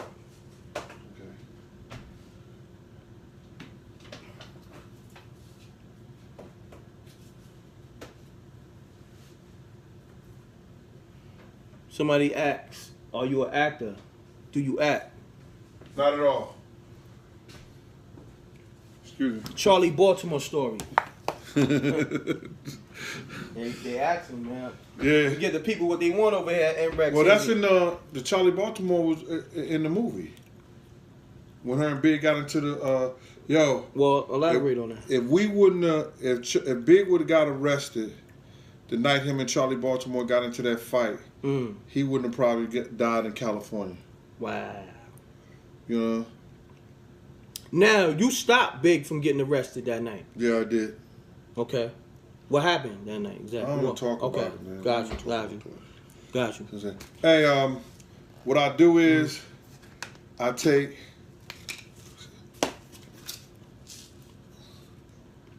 panko plain and a little season. Hold on, I don't see. You gotta put it on the screen. I put a little seasoned breadcrumbs. But what I do first is I take this honey. Oh, he definitely got some Fat Joe stories. Fat Joe, my man, I love him. Fat Joe, a good brother. You know what I'm saying? I wouldn't even, bring that to the avenue. And the ones I do, they're all good stories, but you know what I'm saying? It's some funny, some what you call. I take this honey and I put it across it. What's the honey for? You know, get a little sweet taste and have the breadcrumbs stick to it. Right? We're going to put a little honey across the salmon. That's the first time I seen honey on salmon. It's some new shit. You're going to take these little breadcrumbs, just right here. Rex, you gotta get your equipment up, Rex, so people look down on this shit, man. And be like, damn, Rex done got lazy and shit like that. I want this shit to fall. Can they see? I guess so. Look, right here. Do that right there. Yeah, when we do the real cooking show, I'm gonna have the fucking, the big TV cameras and shit have like 4 different angles and shit. Right now we on MREC TV. We from the bottom with it. We from the mud with it. I'm gonna throw these little breadcrumbs over there. Cross it. That'll get it right here. Boom, boom, boom, boom. Yeah. And then I'm gonna top it off with a little thyme.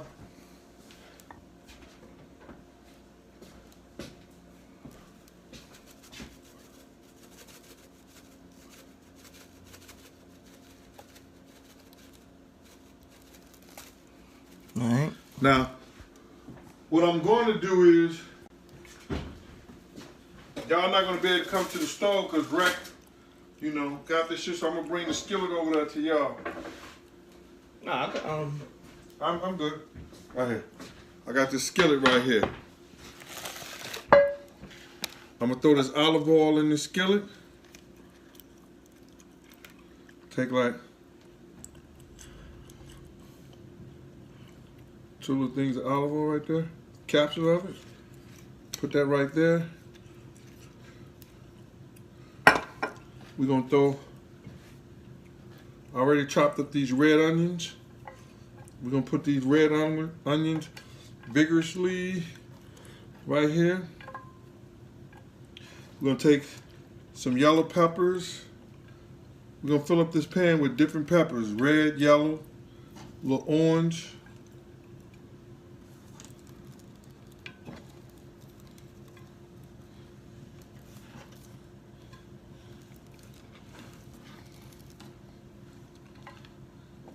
Right? And we're going to take each one of these things right here and put them on there.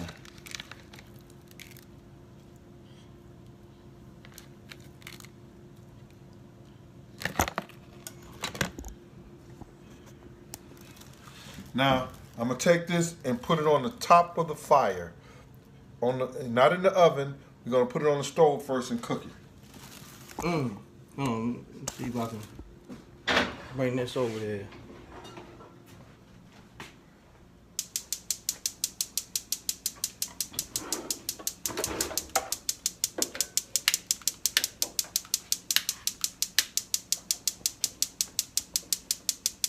What's wrong?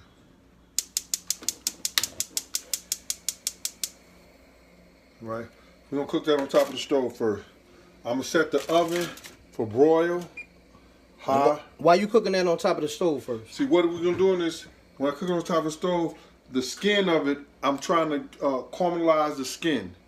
You know what I'm saying? It's gonna caramelize the skin, and it's gonna fry it and make it kind of hard. You understand?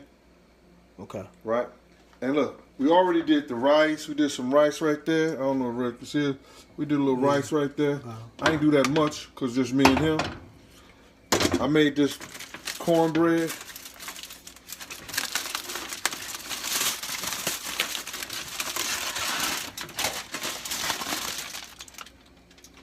Made that cornbread. Made some more cabbage. Hold on. Stay right there, Rick. Mm-hmm.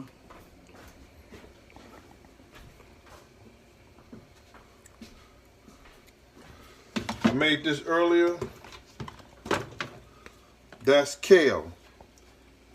You got the same peppers I put right there, the red and the orange peppers and the little carrots. And I made some spinach, sauteed spinach. You know, with some. So what we're gonna do is we're gonna let this salmon cook, and you're gonna cook the salmon until you see it turning white. It'll start turning white around in here.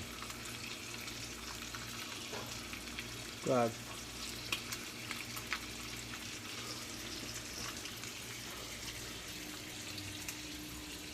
We can go back over here, man. Mm-hmm.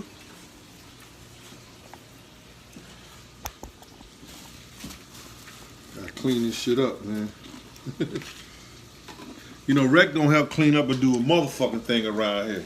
That nigga eat and did. And I'm handling all the technical shit, and I'm making sure everything is right and exact for the chat room. You heard? That nigga eat and then the first thing he talking about, yo, can I get a plate to go? What is that all about, man? Can he get a plate to go?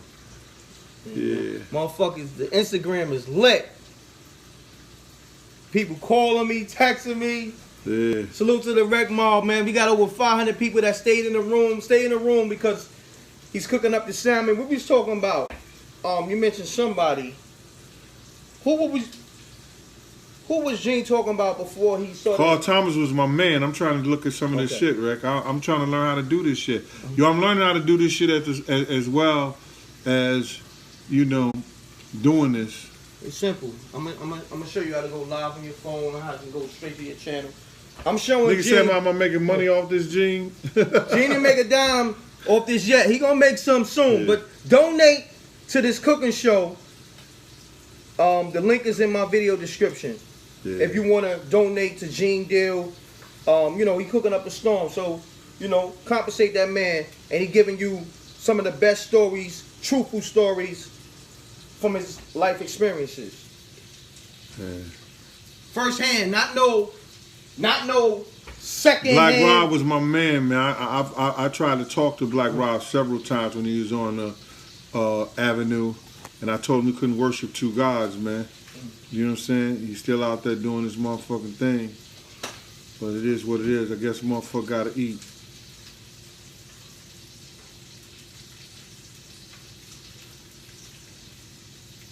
Nah, not yet.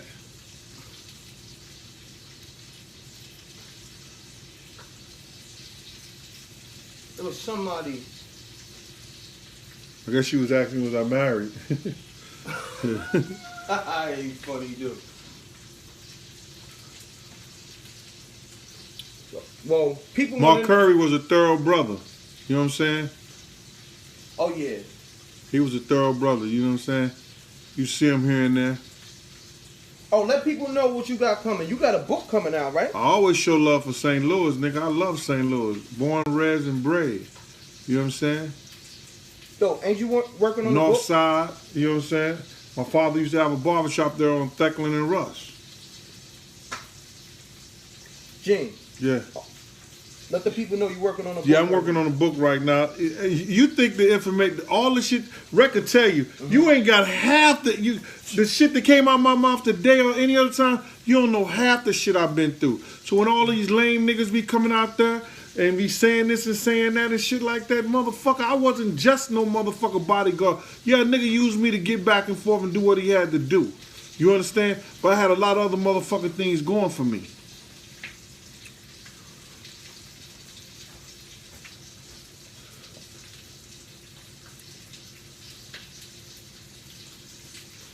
So let people know more about the book, or just what's going to be in the book.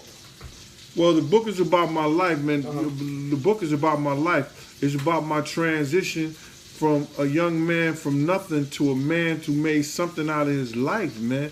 It's about being around millionaires, stars, and everything like that, and accepting my role as an individual and doing what I had to do to raise my kids, man, and giving up my life for them to make sure they was all right. Let me check on this Salmon right quick.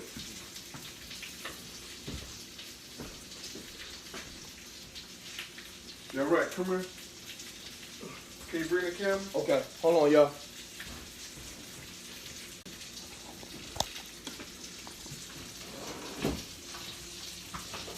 Which angle you want me at? Oh shit! I don't want to drop. Okay. You see how I told you right here, Rick? You see how I put it over here? Let me turn the light. You see how I turn it white? Mhm. You smell that? That shit is smelling good, right, Rick? Yeah, that shit's smelling good. See how I turn it white right there, Rick? Mhm.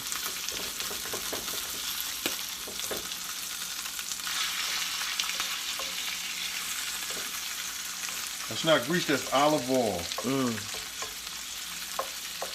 See how I turn it white right there? Oh yeah, I didn't tell y'all this. I ain't tell Rec this. This is something like this. Check it out. I baked some chicken and I threw some gravy in it. Look at that. Wow, I didn't even see that. Holding out on the food, huh? Look. Look. I baked some chicken, I threw some gravy in. I threw it in some gravy. Yeah. I'll teach you how to make homemade gravy. It's real easy.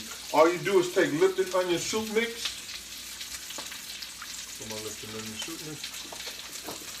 Somebody said Gene got the cast iron skillet. Yeah, you take the Lipton onion soup mix, you throw it in the cast iron skillet with olive oil, throw some onions in that shit, and then you throw a tablespoon of flour, and then let it get hard, then you throw the water on top of it. That's homemade gravy.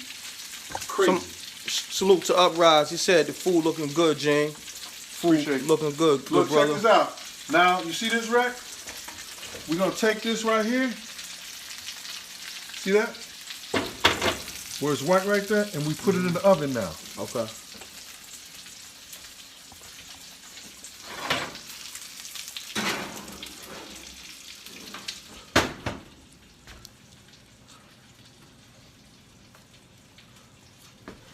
We done cooking now. It's gonna cook yourself.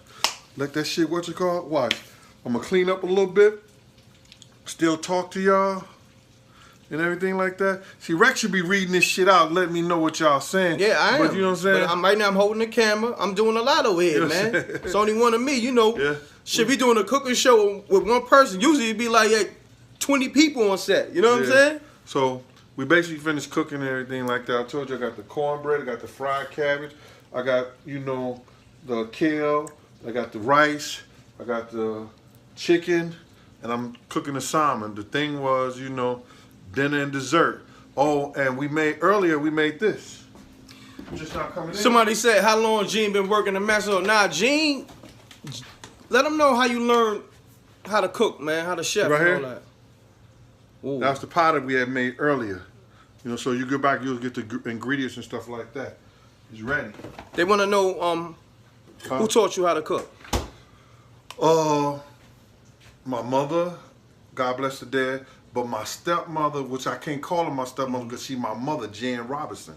You understand? That's my father's wife. She was a culinary arts cook. I mean, like, she's beautiful. She would just teach us and show us and tell us what to do and let us, you know, play a part in learning how to cook and take care of ourselves. I mean, like, yo, everybody came from everywhere to eat her food.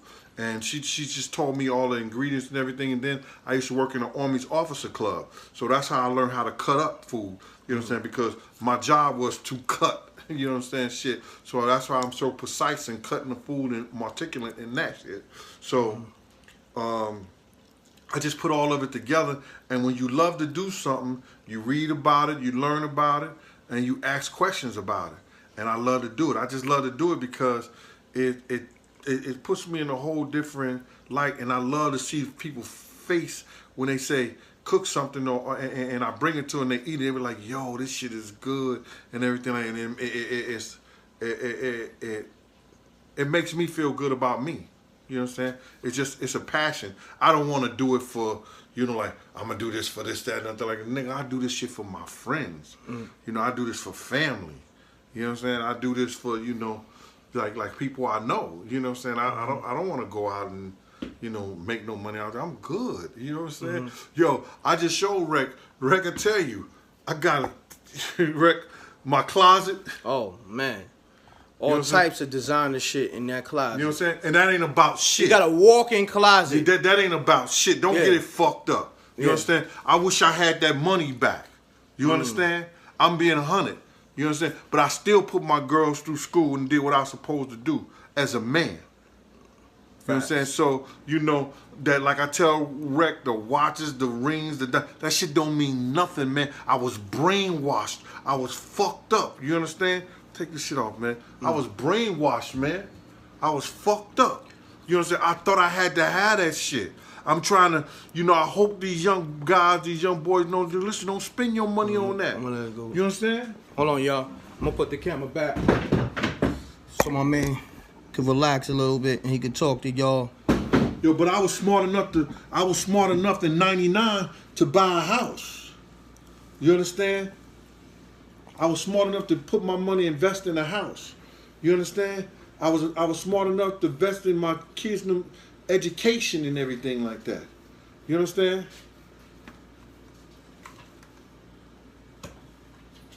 Somebody asked also, do Puff owe you money? Nah, he don't owe me a motherfucking thing. He don't owe me a motherfucking thing. See what else he talking about. But I'm going to let everybody know how trifling this motherfucker is. I don't give a fuck what you say. I don't care what nobody say, what nobody feel. This nigga, yo, listen to me. I stopped niggas from putting this nigga in jail. I caught a case on some bullshit. He was trying to see me in jail. Can you believe that shit? The fuck up out of here. The same nigga that I saved from going to jail try to see me in jail. Nigga ain't right. I want his motherfucking kids, his closest relatives. I want everybody around this motherfucker to know about him.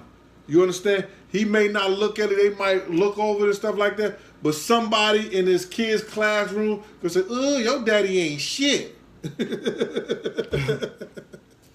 You keep asking about your cat. Where's your cat? Oh, Jinx? Yeah. Somebody keep asking about your cat, and then somebody keep asking about any loon stories. Yo, Jinx is a funny motherfucker. Yeah, I got a loon story. Yeah, I got a loon story. I don't want to tell it right now, but Loon is a good dude, man. You know, I'll give you a quick one on Loon story.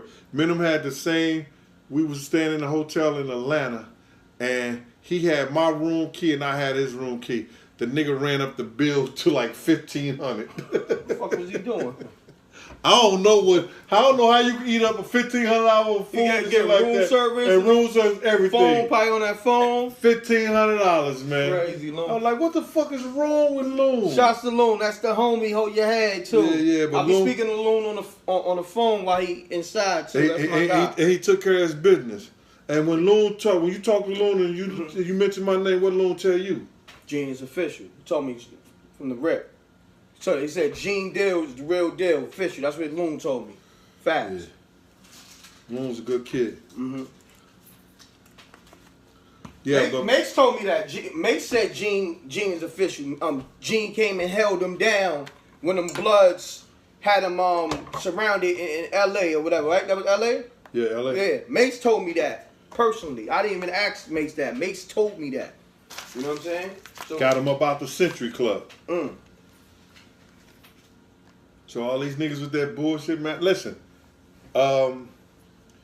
thank you for all your support. You know, like I told, this ain't no gangster shit.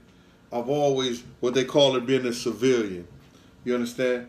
Like I told you, I couldn't be Black Hands because I've never had committed a felony, or I never got caught committing a felony. I never got caught committing a felony, or I had to do time or anything like that. So I could never be officially Black Hands, but I am an honorary member, and I'm an honorary, you know, supporter of anything that Chaz Williams does. That's my brother, and you know, that's like, you know, a man of honor.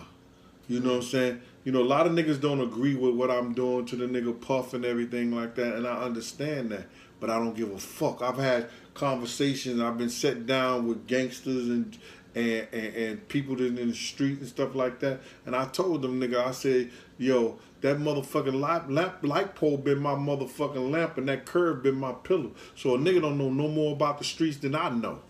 You understand? And nigga ain't done no more than the streets than I've done. But I also got my education. I also went and worked a job for 27 years to help my daughters and them go through school.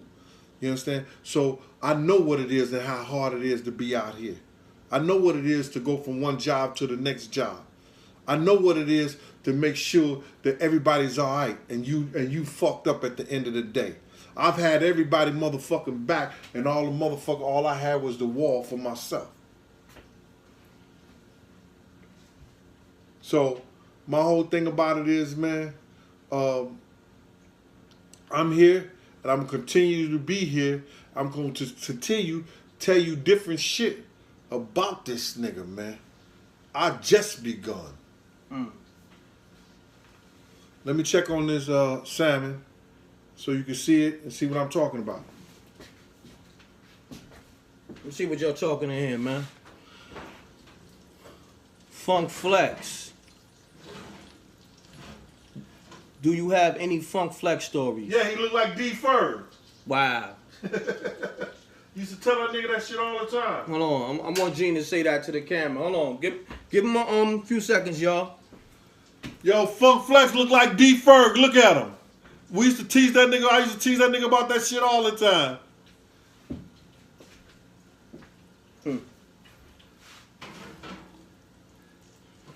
They said make those plates. Oh yeah, I can't wait till the food is done. It's looking like we almost there. We almost there. That food looking good, y'all.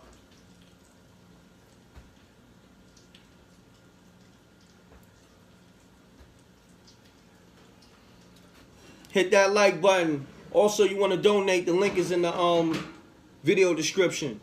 I appreciate it.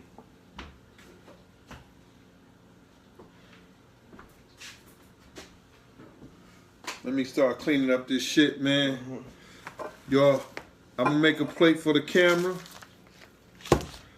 We doing it like that, right? Yeah, we're gonna definitely show them the aftermath. We're gonna show them. Oh yeah, he told the Birdman story earlier. So when this rebroadcast, just watch it from the beginning. He speak on Birdman early in this live stream.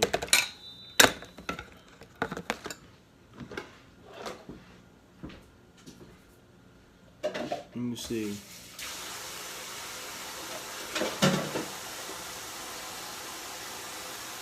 Somebody said something about Teddy Riley. Damn, I can't.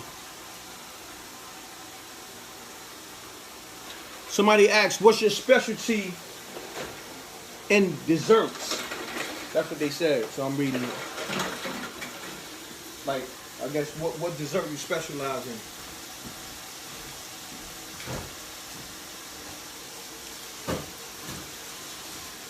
Yeah, the lock story I told y'all is coming. Like, you know what I'm saying? He got the Chronicles, part 3 to the Chronicles with the lock story. I'll let Rec know this. I made a motherfucking brownie the other day and with walnuts and pecans. Shit is off the chain. That's my specialty. I guess brownies is his specialty. What up, y'all? Salute to the Rec Mob. Boot camp stories? Nah, I don't. You got any boot camp stories? Nah. Big pun? Oh yeah, I got a couple of big puns. Oh shit! Hold on. He said he got a big pun story. But I ain't telling no big pun story. He said he ain't gonna tell a big pun story. I got a couple of big pun stories. He definitely got a couple of big pun stories. You know what? Anything that Gene is not gonna speak on is gonna be in his book. Do you got a name for your book, or do you want to put that out there right now? Raw Deal, the world of bodyguard and hip hop star. Yes, tell him again, man. Yeah, I'm doing a book now because it's a lot of stuff that people should know and a lot of things that I want to speak on. It's going to be called Raw Deal, the world of bodyguard and hip hop star. That's one of the names. So I'm talking about my life story. You know, the trials and tribulations that I went through. You understand? I used to play ball down at the University of Tennessee, Chattanooga. I played with Gerald Wilkins. That was on the Knicks. Yeah, he played for the Knicks. Was a decent ball player. Could have played overseas. Tore up my knee. I could have probably played in the NBA if our coach Murray Arnold would have stayed another year, and I could have developed the skills to do what a lot of the NBA players were doing because I had good defense. I could shoot from the outside, and I had dog in me. I would get in your ass. I put it in your chest. You know what I'm saying? I put it in your chest and just we go all night. You understand? Hold on, I gotta salute. Somebody in the chat room, I guess it's a female, said NREC is fine as shit. We ain't doing no fun boy shit, but God, tell your stories. I gotta salute some. Oh yeah, shouts to my females. Put some kissing emojis up. You know what I'm saying? Some 100s right now, because, you know, we always salute the homies, but salute to my females. They definitely on the check-in because they love a man that cook. They left those comments in my on my YouTube.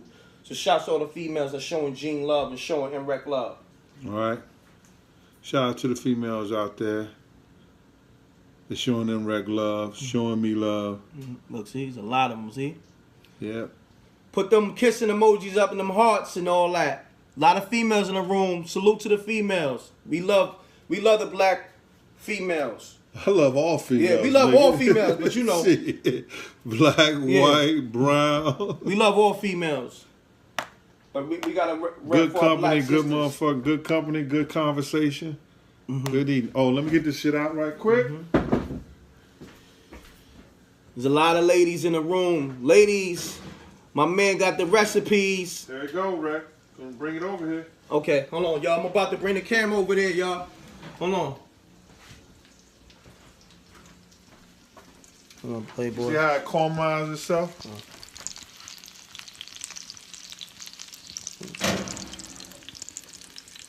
There we go. Nice.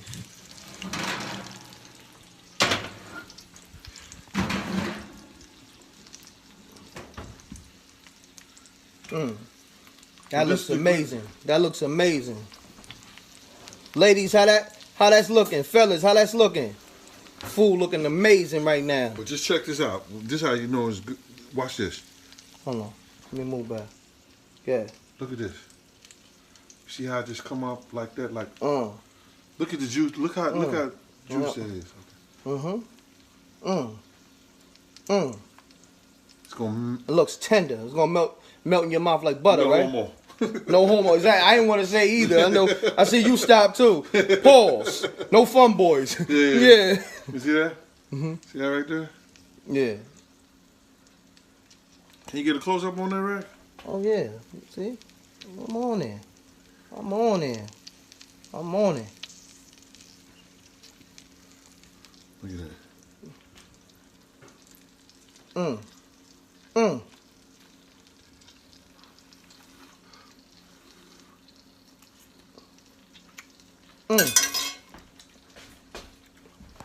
Wow.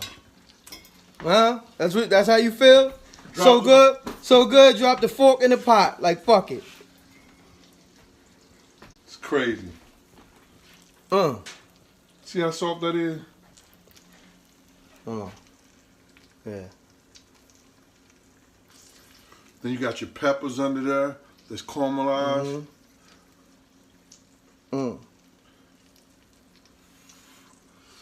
Yo, how long we gonna do this record? We gonna end it here or what? I mean, if you want to show them a plate, I mean, they see what it is. We ain't gotta tease them like that. Well, just ask them, do they want us to make them a plate, man? Well, you asking them right now. They saying great. They loving it. Oh, there goes Jinx. They said, look at the texture. Look at Jinx. Jinx. Jinx. There she go. She like. Jinx. She know her name too. She like, what's up? She's like, yo, listen, man, I don't be doing this camera shit for free. Come here, mommy. She said, I need a check. I don't be doing this camera shit for free. Come here, mommy. What's up with you, mommy? What with the booty, mommy? Show him the booty. What up with the booty, mommy? What with the booty? What's with the booty, mommy? You alright, mommy? What with booty, mommy? Yeah, Jinxie.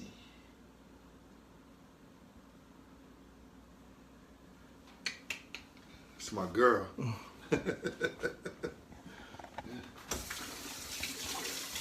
See, my man sanitary, you know what I mean?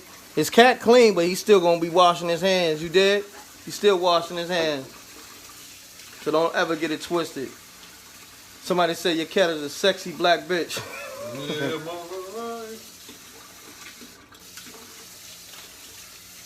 when I went to adopt her, the white lady said, you know, she said, what kind of cat you want? I said, what's wrong with the black? She said, nobody gets black cats. I said, why? She said, it's the superstitious thing.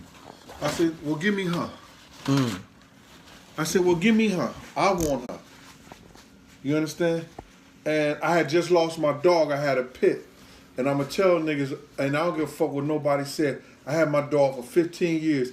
I cried like a bitch. I swear. And no disrespect to the women out there, but nigga, I cried. I was in the hospital. Yo, I came home. My dog ain't never did this. He was under the coffee table. Just laid down. I was like, you knew something was wrong. Yo, Nick, what's going on? No, not Natchez. Nick was my other dog. I said, Natchez, what's wrong? He came and he flopped out right in front of me like he couldn't do it no more. Yo, man, I cried like a bitch, man. Every time I think about this nigga, man, I had this nigga by myself, like for 15 years. And he still was cock diesel and everything like that.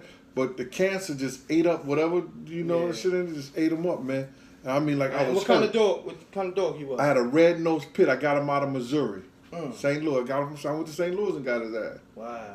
You understand? So you had him since he was a baby? Since he was a baby. How old? He was 4 months. Wow. I went to pick him. I said, this is my dog. I want that one. You know what I'm saying? 4 months old. Wow. Yo, man. And you trained him? I trained him. Yo, I had a Japanese Akita before him. That was a big motherfucker. Yeah, dog. and that nigga was trained by hand signals and everything. You know, anything I do, I learn how to do it. I try to be the best at it. So I went and got an instructor. He said, yo, I got to teach you how to train the dog. Because if I train the dog, he going to do everything I say. So I went and I paid for the schooling, and they taught me how to train the dog. Wow. You know what I'm saying? So, when I went and got the cat, it's like I didn't want no other dog at the time. I'm going to get another dog. But you know what I'm saying? The cat, I got into the cat life. It's a beautiful thing. Salute. You know what I'm saying?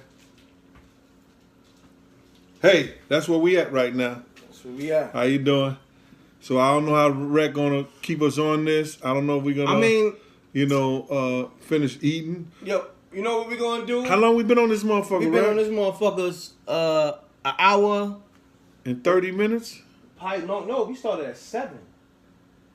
Because it probably, the Wi-Fi was a little, shabby. So we've been on this shit since 7, so 2 hours. 2 hours and 15 minutes. on the live, and y'all been in this motherfucker. Yo, the plate is always, you can always get the plate, man. I don't know what Rec talking about. You know, I ain't got a problem getting no plate. Ask him. Y'all wanna that shit is coming up too fast. Yeah, y'all want somebody said I need to make a chocolate what? Somebody did ask, where's the plate? So y'all wanna wait for the plate? We'll rock out. Alright, so we're gonna what you call? I could say he'll pay $50 for a plate or some shit like that.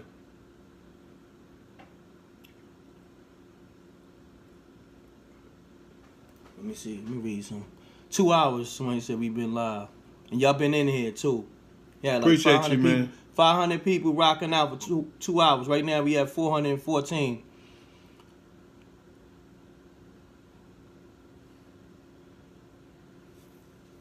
There's nothing to talk about DJ Quick, bro. You know what I said earlier about what he did and how he did it. He already know what he did. So, you know, that's just rhetoric. Gene Dealer is coming with a podcast soon. You got all that coming. Gene got the cooking Big L show. was my nigga, you know. Big L was my little man, you know what I'm saying? He's a good brother. You know what I'm saying? I didn't know L was having a problem situation that he was having. I seen him up in Dallas Barbecue in the Bronx, and he had a vest on. I was like, L, what the fuck is going on? Nah, Gene, I'll talk to you about it. That was it.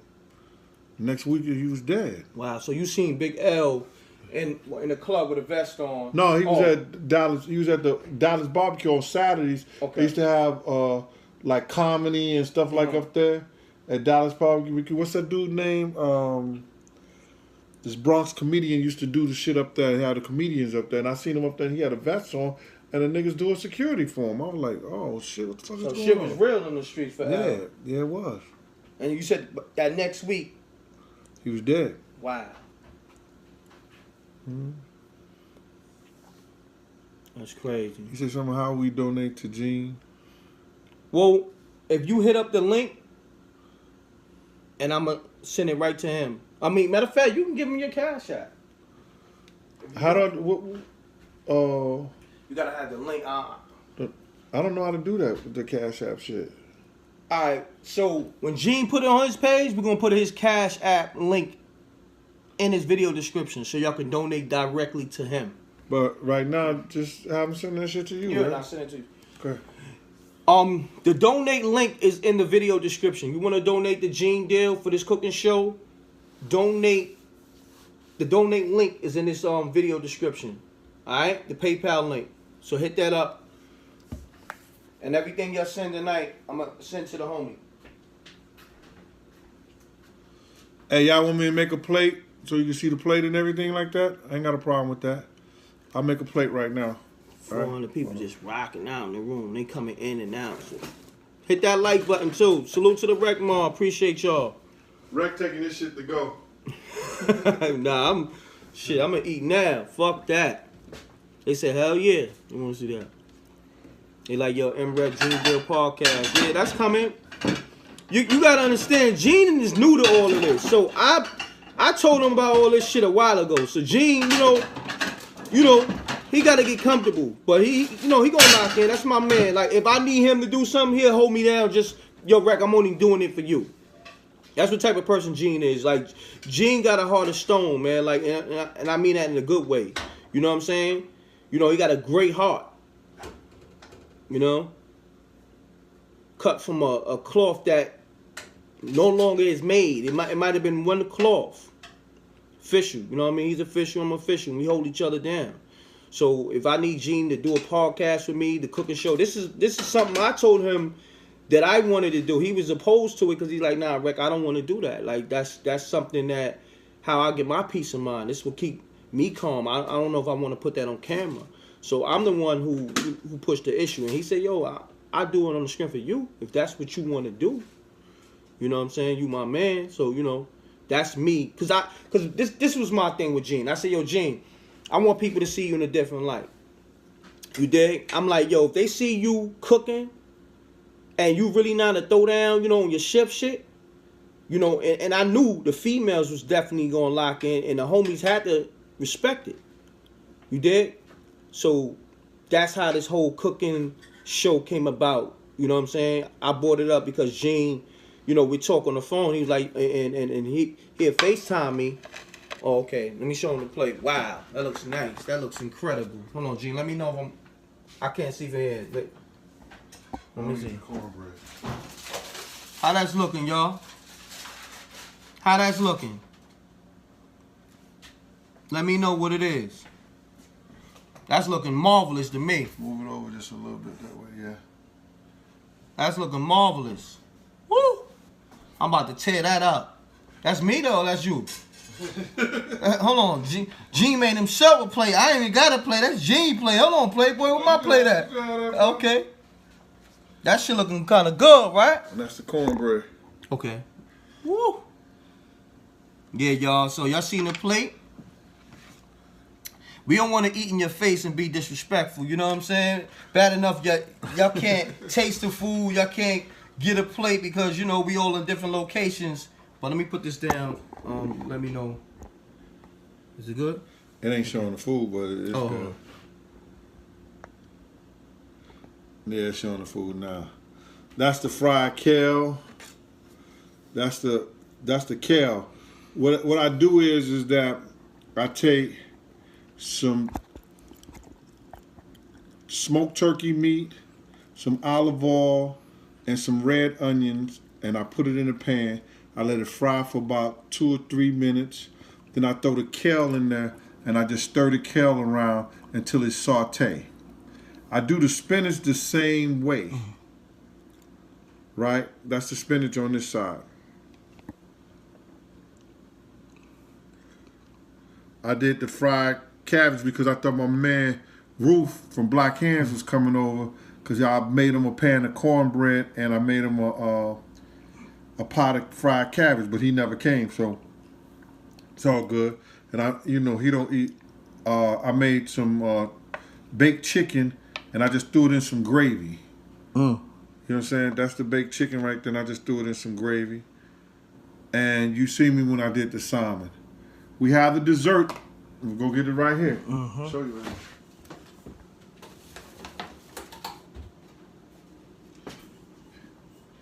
here. It's ready.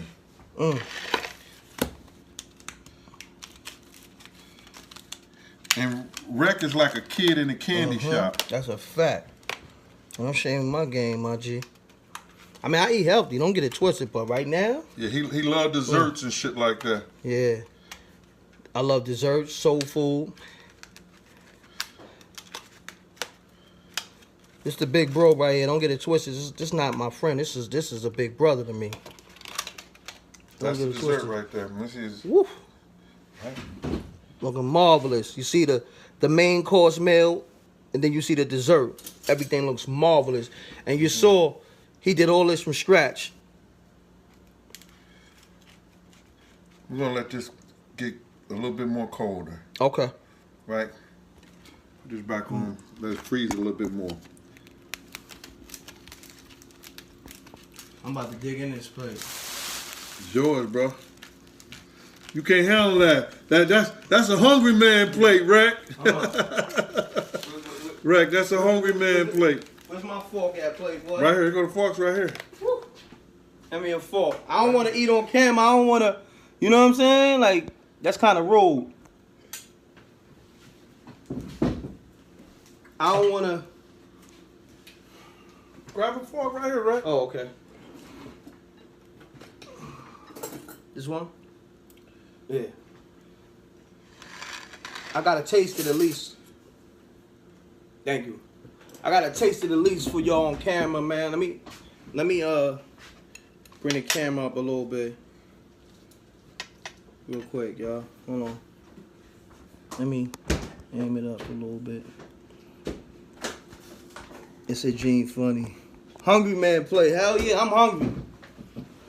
I'm trying to stay in the camera zone so y'all can see me, you know what I mean? I got it on a little tripod. I think the neck stretches out. I don't know. But hold on, let me take this gum out, y'all.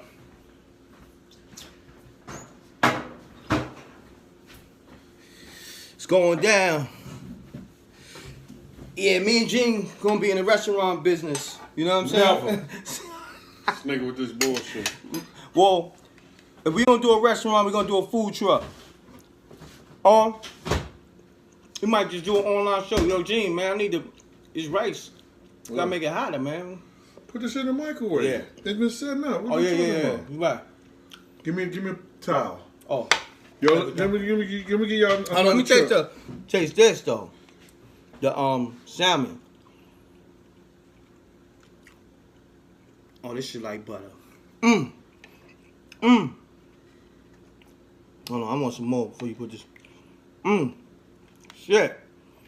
Yo, this is good, y'all. I ain't gonna hold y'all. Yeah. Thank you. That was good. Yo, let me speak to you take a paper towel, put on your food, then you run a little water over across and then put it in the microwave. What it does is it keeps the food moist and it heats it up evenly. Got you. So on that note, y'all, I appreciate y'all tuning in. They got names for the show. It should be called Hell's Kitchen. Bro said it's like butter. Facts. Yo, that salmon is so soft and buttery and it tastes so good. Man, I'm about to tear this down. I'm about to tear this grub down. Y'all already know. Y'all know the MREC Room etiquette. Hit that like button. If y'all want to donate to Gene Deal, I got the link in the video description, so you could donate to this show. And we're going to keep this thing going, man. If y'all want it, donate to the show so I can, buy the groceries like I did for this one. And I appreciate y'all. And I'll buy the groceries for the next one. But I also want to put some money in my man's pocket. So y'all want to, endorse or sponsor this cooking show on my live streams, hit me up at MREC TV promo, MRECK TV promo at gmail.com. And Gene got all types of stories, but he got a book coming. I appreciate it. Gino, he said, Rec, I got you on a donation. I appreciate that. I mean, that's for my brother. Salute back. All the rest of them I said, keep up the good work. Keep on informing the brothers of everything.